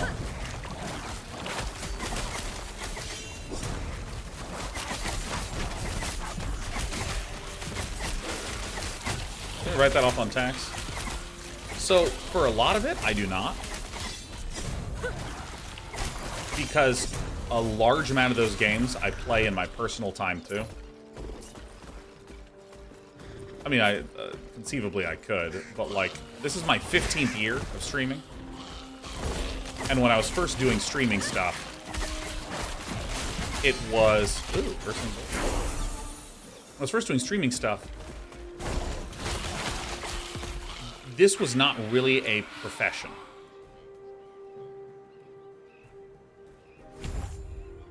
Yes, give it to me. And so, you know, you can imagine if there was this... If you're someone who's auditing my taxes, you can, like, imagine all the bullshit ways in which people spend money on entertainment products for themselves, and then just say, oh, it's a tax write-off, and then they get called out for that. Appropriately so.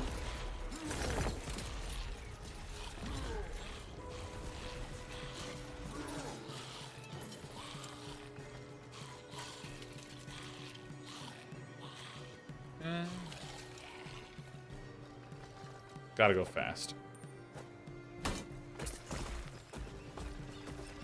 So, for a very long time, I just did not try to write it off.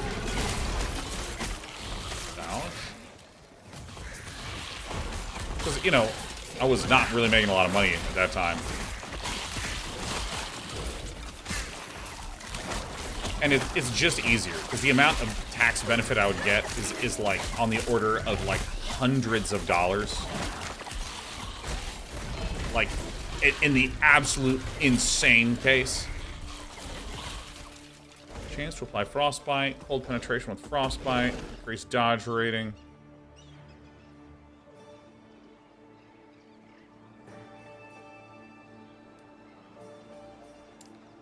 So... 5 armor, but this is 1% move speed faster.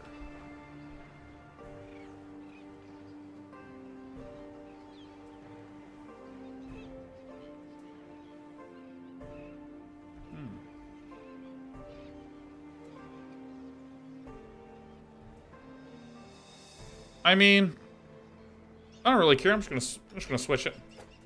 Why not? Oh my god, I'm 24% faster, marginally faster, yeah.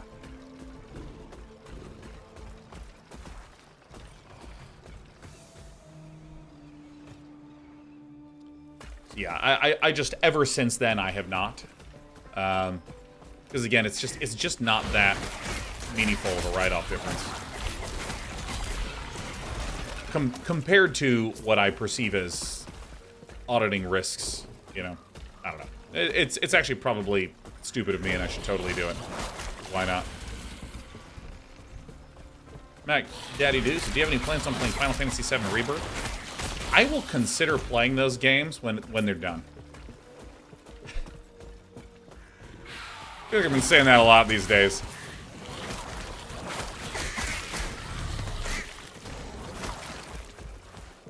I don't know, that's... I don't have any issue with the fact they're doing that, but part of me is just like, alright, cool. I look forward to the game being done. I haven't touched the first part of the remake, Craig.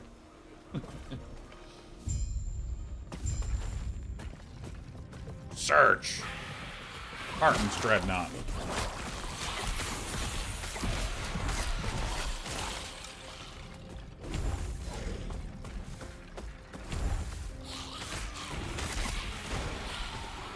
What do I even want here?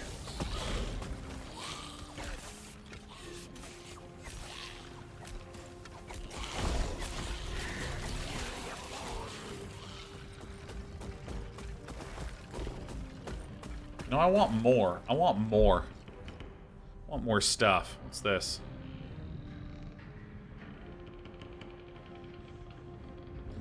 Wow, okay, so like, what do I actually want to do? Oh, that's right, I wanted to unlock rouges.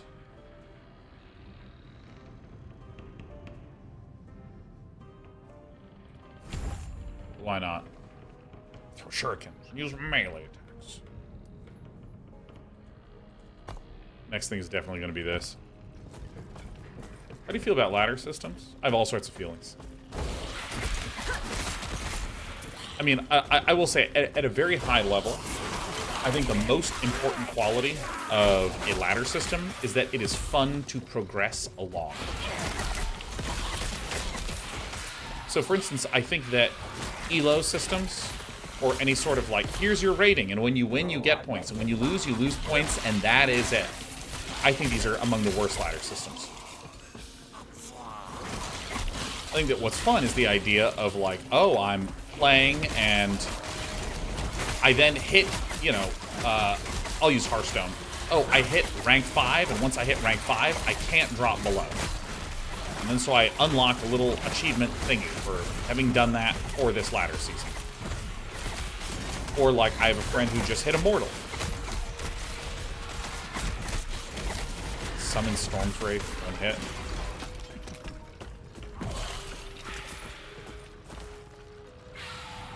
This is compared to my...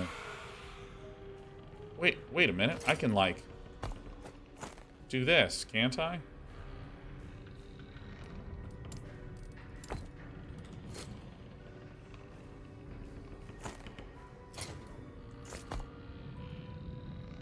So if I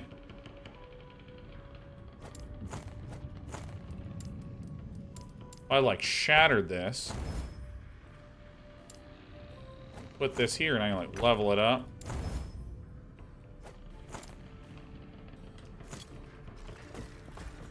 I think I now understand that I should just be doing that a lot, huh? Yeah, I have a friend who just hit Immortal in Dota 2, and it's like this moment of like, oh, dude, I've been trying to get back to Immortal.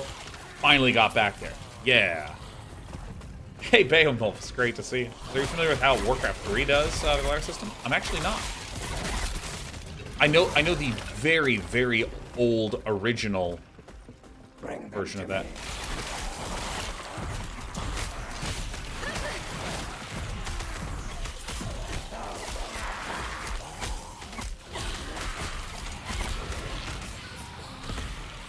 Up gold.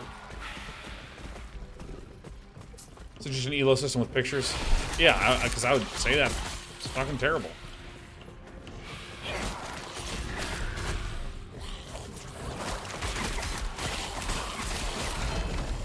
Shield? Is it the same shield that I have? I have the same shield twice?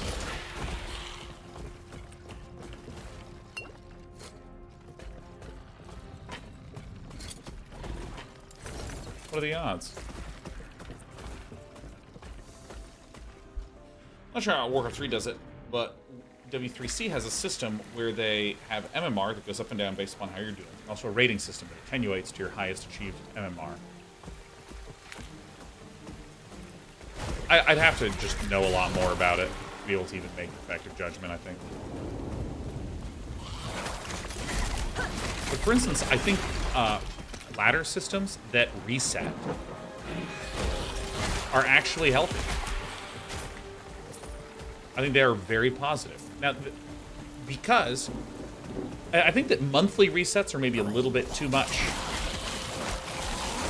The idea of having ladder seasons, where this season I'm trying to get,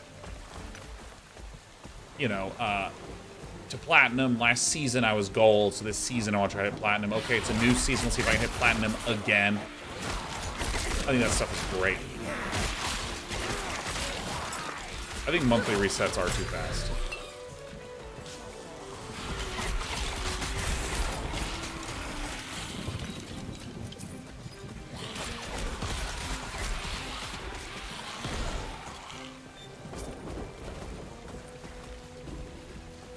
Backer quest get a ladder? I mean, if the backers decide, yes, it does.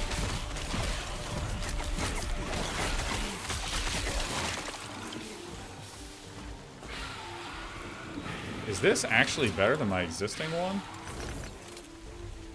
Finally?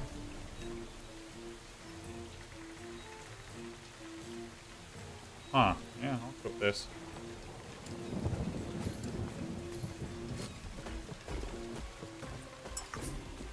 Okay, I'm going way the hell all over the place.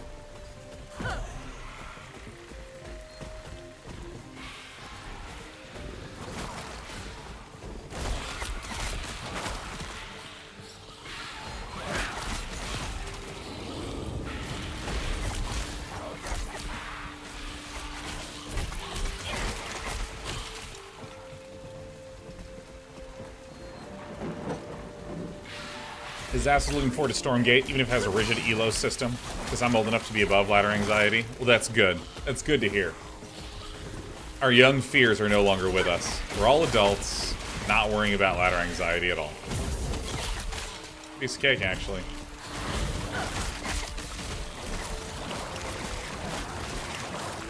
See a circle I run.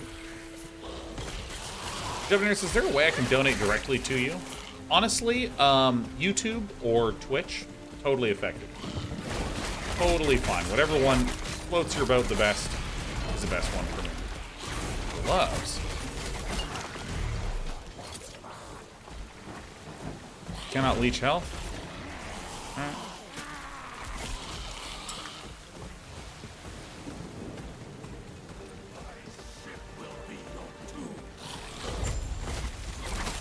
Admiral Harton. Howdy, Harton. Harton here's a who.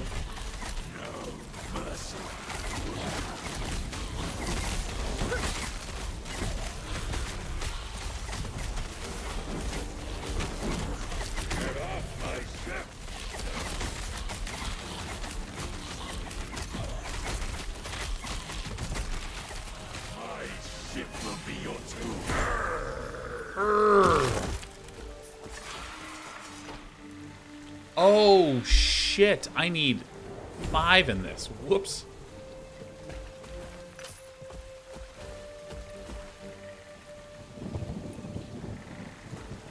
Oh, I see. Did I not? Hold on, hold on, hold on.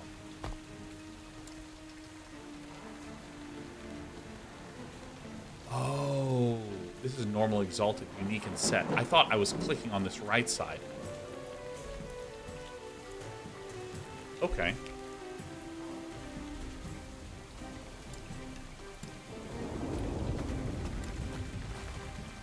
Oh. Well, what do you know? Look at that. Okay, so wait, how did I do this then?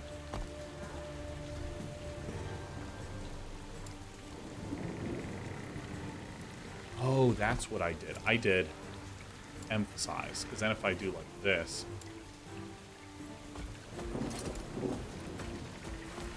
Oops. I was like doing this, and then I said emphasize, update. Alright, I still like the...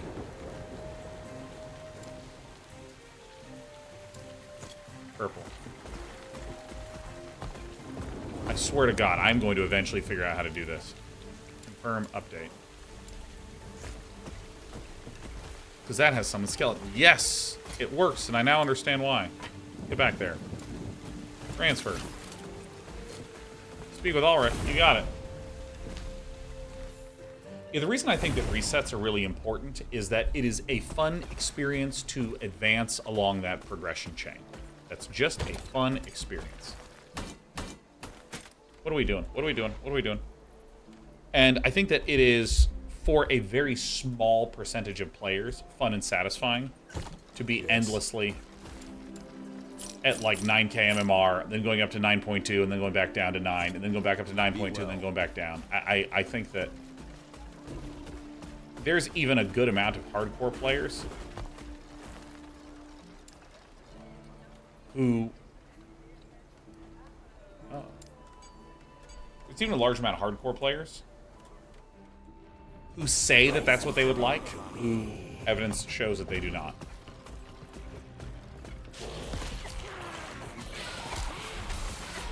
So...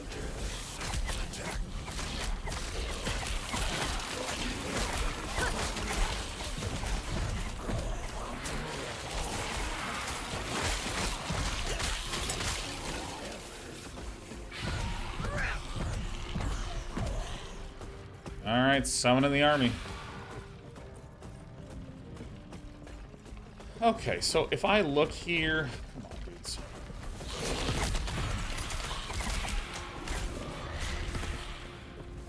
So... I'm trying to get to the Dreadnought's deck.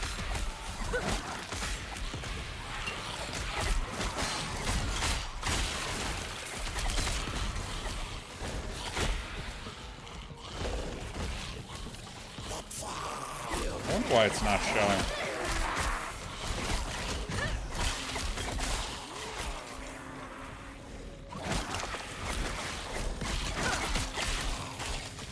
I'm staggeringly confused.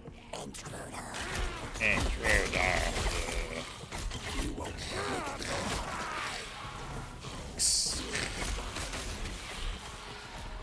I mean...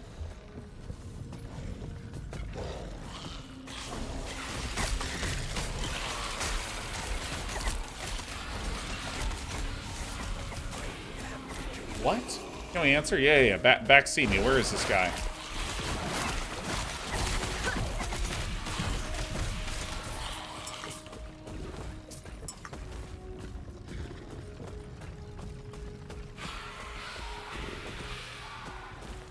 Tell me, where is he?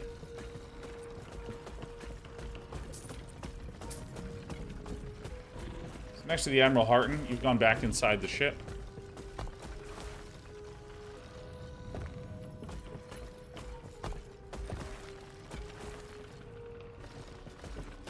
Through the portal towards your northeast.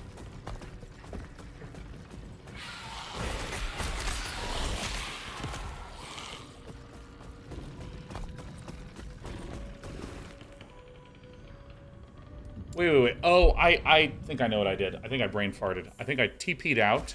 Is the TP still here? No, it's gone. Okay, so I need to go... I thought I was going to return to town. Okay, I realized that I... Yeah. So this is where I need to go.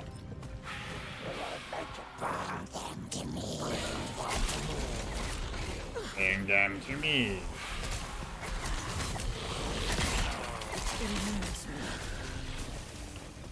Alright, we're going.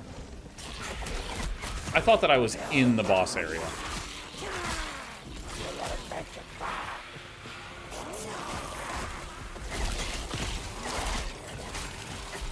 I love just knowing that things are dying behind me.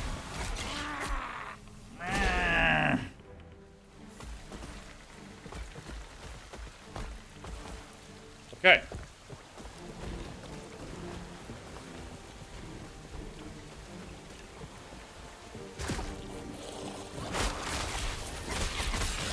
I like gold.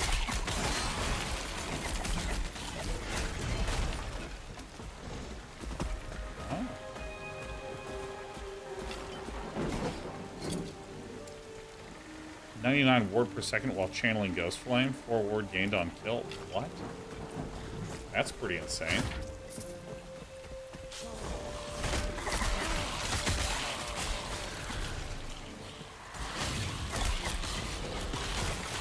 Alright. Who's excited about Marvel's Deadpool 3 movie? I don't get excited about Marvel anymore. And it's not because I feel like the quality has dropped and they're all bad and every time I tune in I'm disappointed. It's that there's literally so much stuff. I feel very overwhelmed.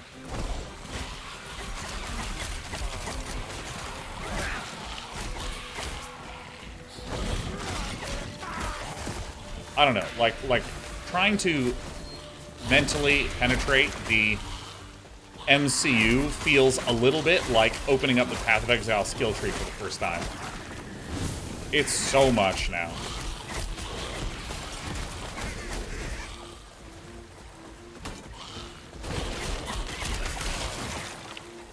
I feel like I need to like take a semester course.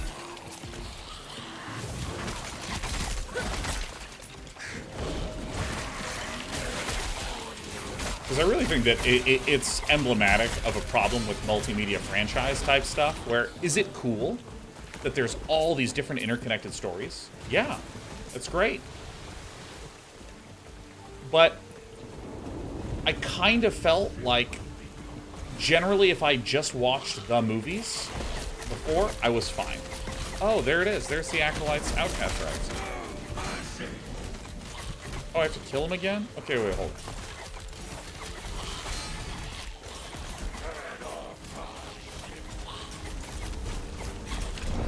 Oh, give me a fucking break. Come on, I'm in the forge. Come on, let me forge in a boss fight, please. Oh my god, this fucking game.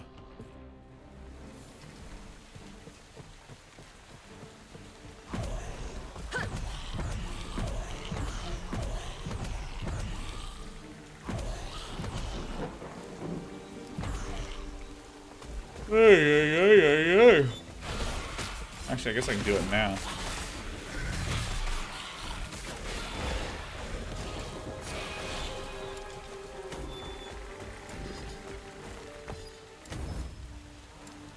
Fuck yes.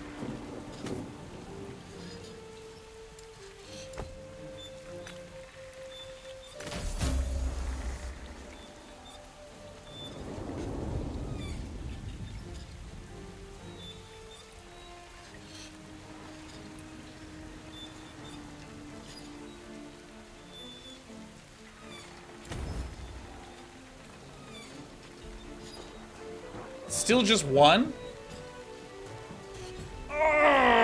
Why isn't it two?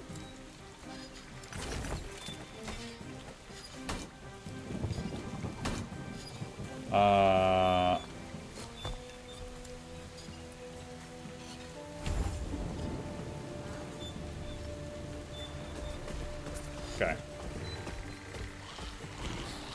Is that like a real question? Yeah. I love how I just have you all trained to be so tepid. Impossible.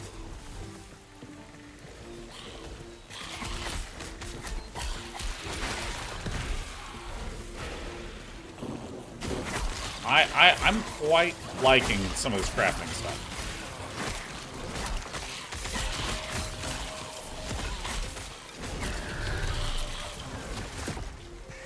Alright, let's go fight this boss for the 50th time. Very curious what I think about crafting in the very, very, very long term.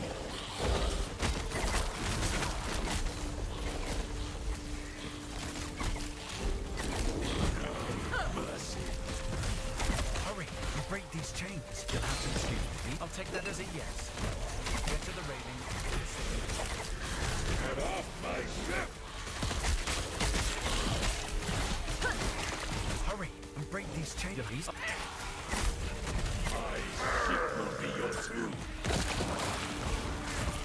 Hurry, you'll have to excuse me.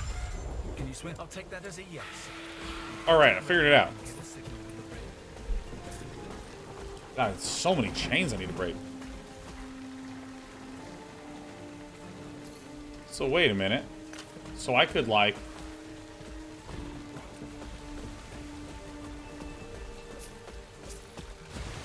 shatter that shit.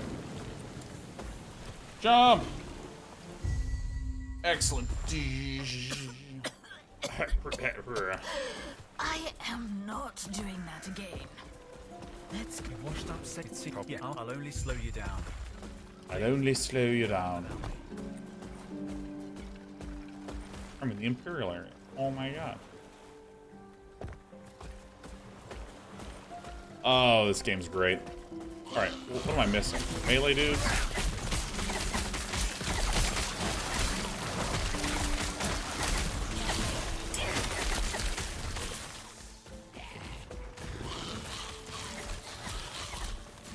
I just want to summon Bone Golem. Interest has some Bone Golem. It worked. My loot filter worked. This is so sick.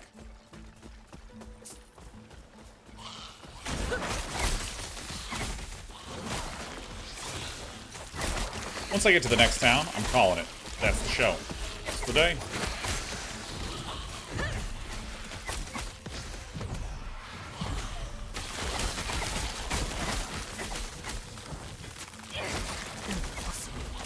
Death will not take me.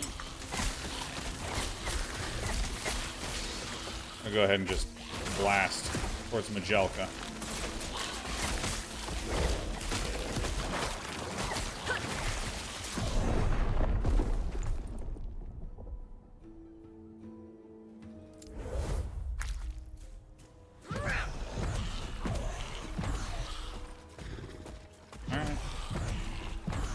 You know, I'm just going to cautiously and thoughtfully approach the area that I need to get to.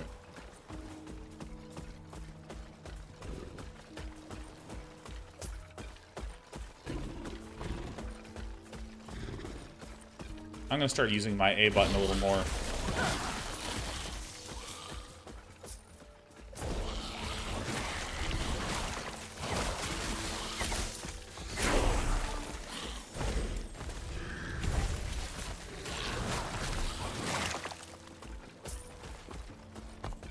Should be able to.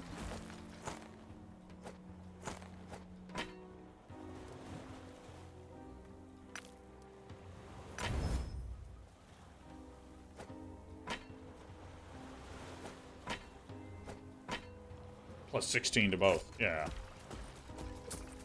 Whoa, whoa, whoa, whoa, whoa, ow, oh!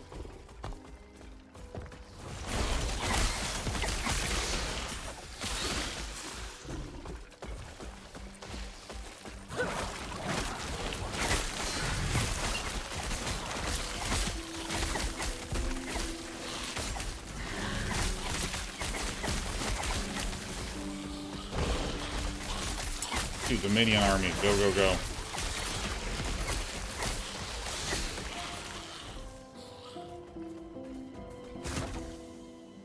And there it is. Always going guns blazing. Never look both ways. Oh. Kill it. Kill the fucking... Whoa. Minion damage. Minion health regen. Minion, okay. Go, team! Go, go, go, go, go! Oh. The danger of having your debuff and your blink buttons right next to each other.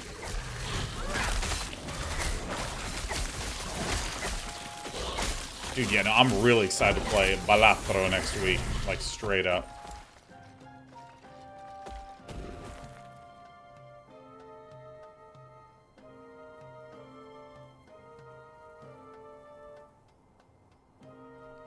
I am going to do this again. I just think that's really cool. Yeah, for those curious, here's the schedule coming up. I don't have Thursday's show listed. There was a game someone said that I was like, I should definitely add that to the calendar, and then I just forgot about it.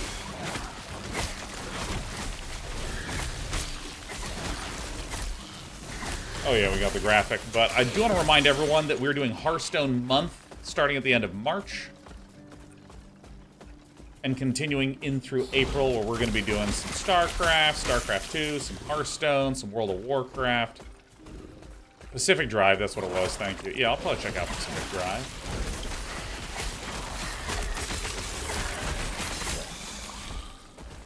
Blizzard content.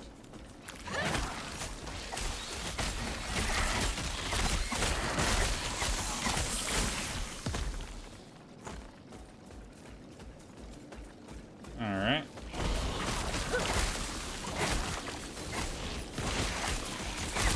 What made you decide to go back to Blizzard games? I mean, honestly, the big thing is Bobby Kotick being gone.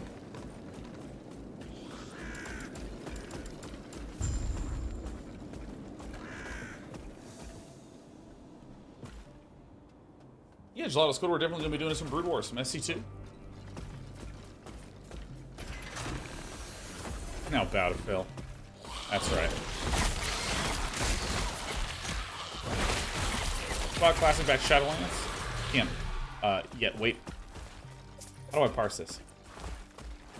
Is WoW Classic back to Shadowlands, yet can't wait for Classic Shadowlands? I think I don't know enough about World of Warcraft to understand how to parse that. Because here's the thing. I've never played World of Warcraft.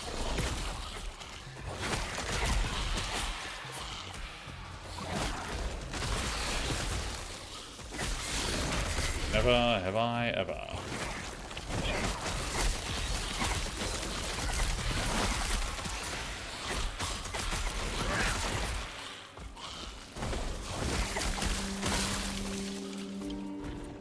Meme saying is that remakes the originals caught up to the recent expansions.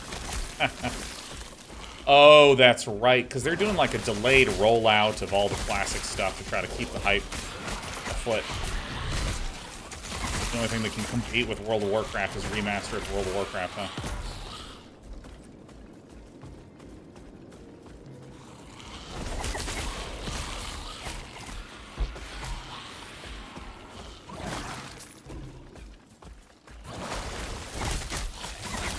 The game runs so well.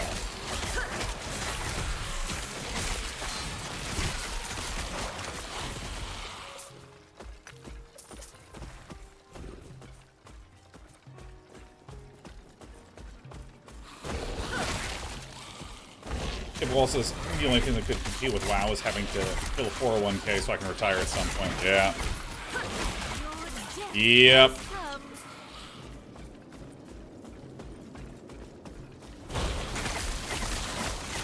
They launched self-found hardcore today, so nobody's doing it.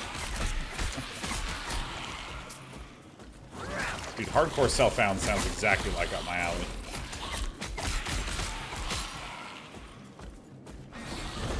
So I knew of a guy. I didn't know him personally, but I knew of a dude who applied to be a waiter at a high-end restaurant. You know, where there's like $400 meals, like per person, like one of those really high-end ones. And expressed that he could unfortunately only work there like 10 hours a week.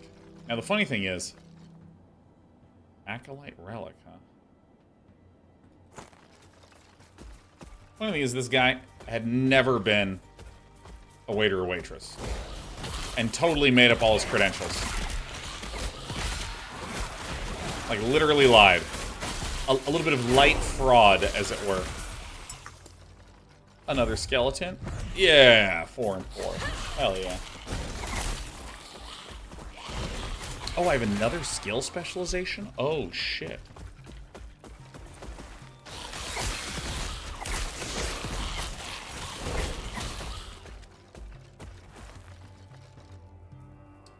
So this guy lied, got hired, did a great job, and only worked 10 hours a week so he could spend 100% of the rest of his time playing World of Warcraft.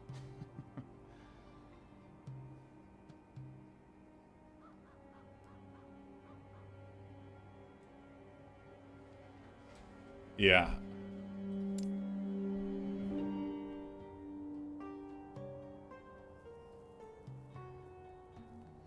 You know what? I'm really enjoying my bone golem.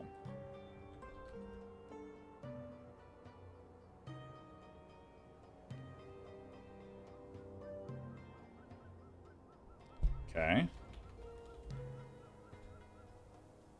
Dude, Death Chill Golem.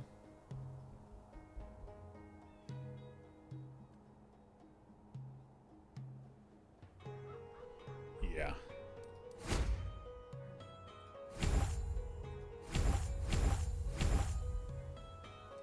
Golem's Freezing Grass spell now has additional spell damage. Okay.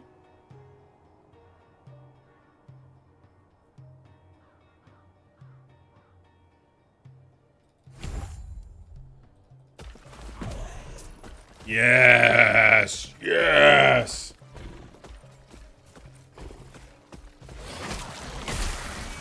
Everything I do is cold.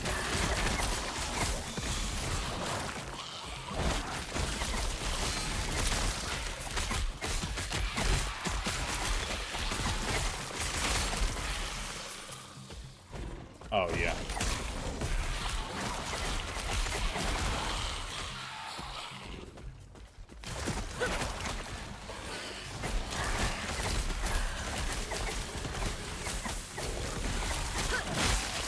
I am insanely happy right now.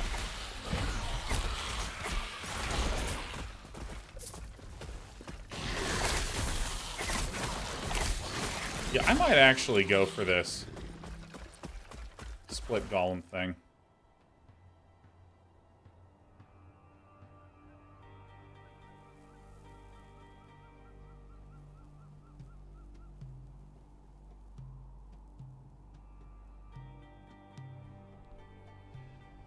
I literally have to get ready to leave the city for my little weekend trip, so I'm hoping this is the end. Oh, Imperial Era, Majelica. I'm in Majelica, let's go. What level am I? Just hit 35, staying alive. Now, the Oracle. Hey now. I've seen how You're an all-star.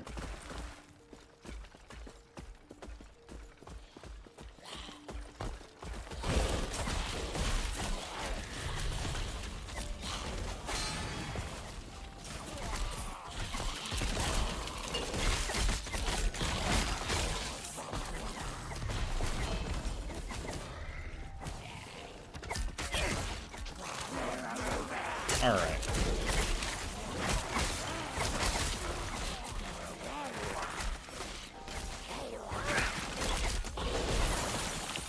Oh, shit. I dropped Unique Amulet. Fuck.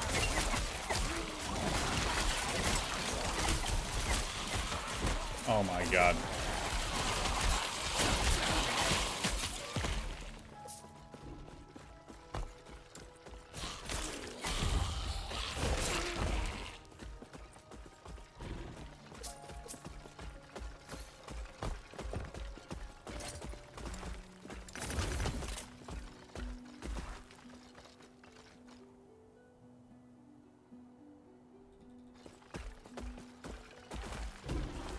Man is kind of a lot.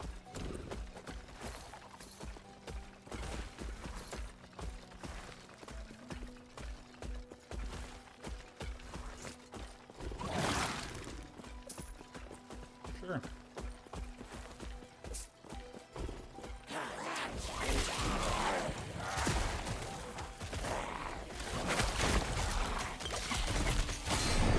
Oh, give me a fucking break. 7 o'clock. I really have to go. Alright, I'm gonna exit to desktop. I got my unique, and there it is. I got absolutely donked on. Well, that was a delight. I'd like to once again note that I only have the schedule up on this screen. But yeah, that's the schedule. Next week, we're doing something chill with Lee. And then we're going to do Balatro and Deep Rock Galactic Survivor on Wednesday. Thursday's probably going to be Pacific Drive. And then we're going to be doing a whole bunch. Actually, I might even take Thursday off. I've been going a little hard lately. But let's not forget Blizzard month coming up. Blizzard month then coming. It's going to be fantastic. You're off tomorrow? I'm generally off on Fridays from streaming at Last Epoch. But for now, I'm going to go, everyone. You're all fantastic. Let's raid somebody, shall we?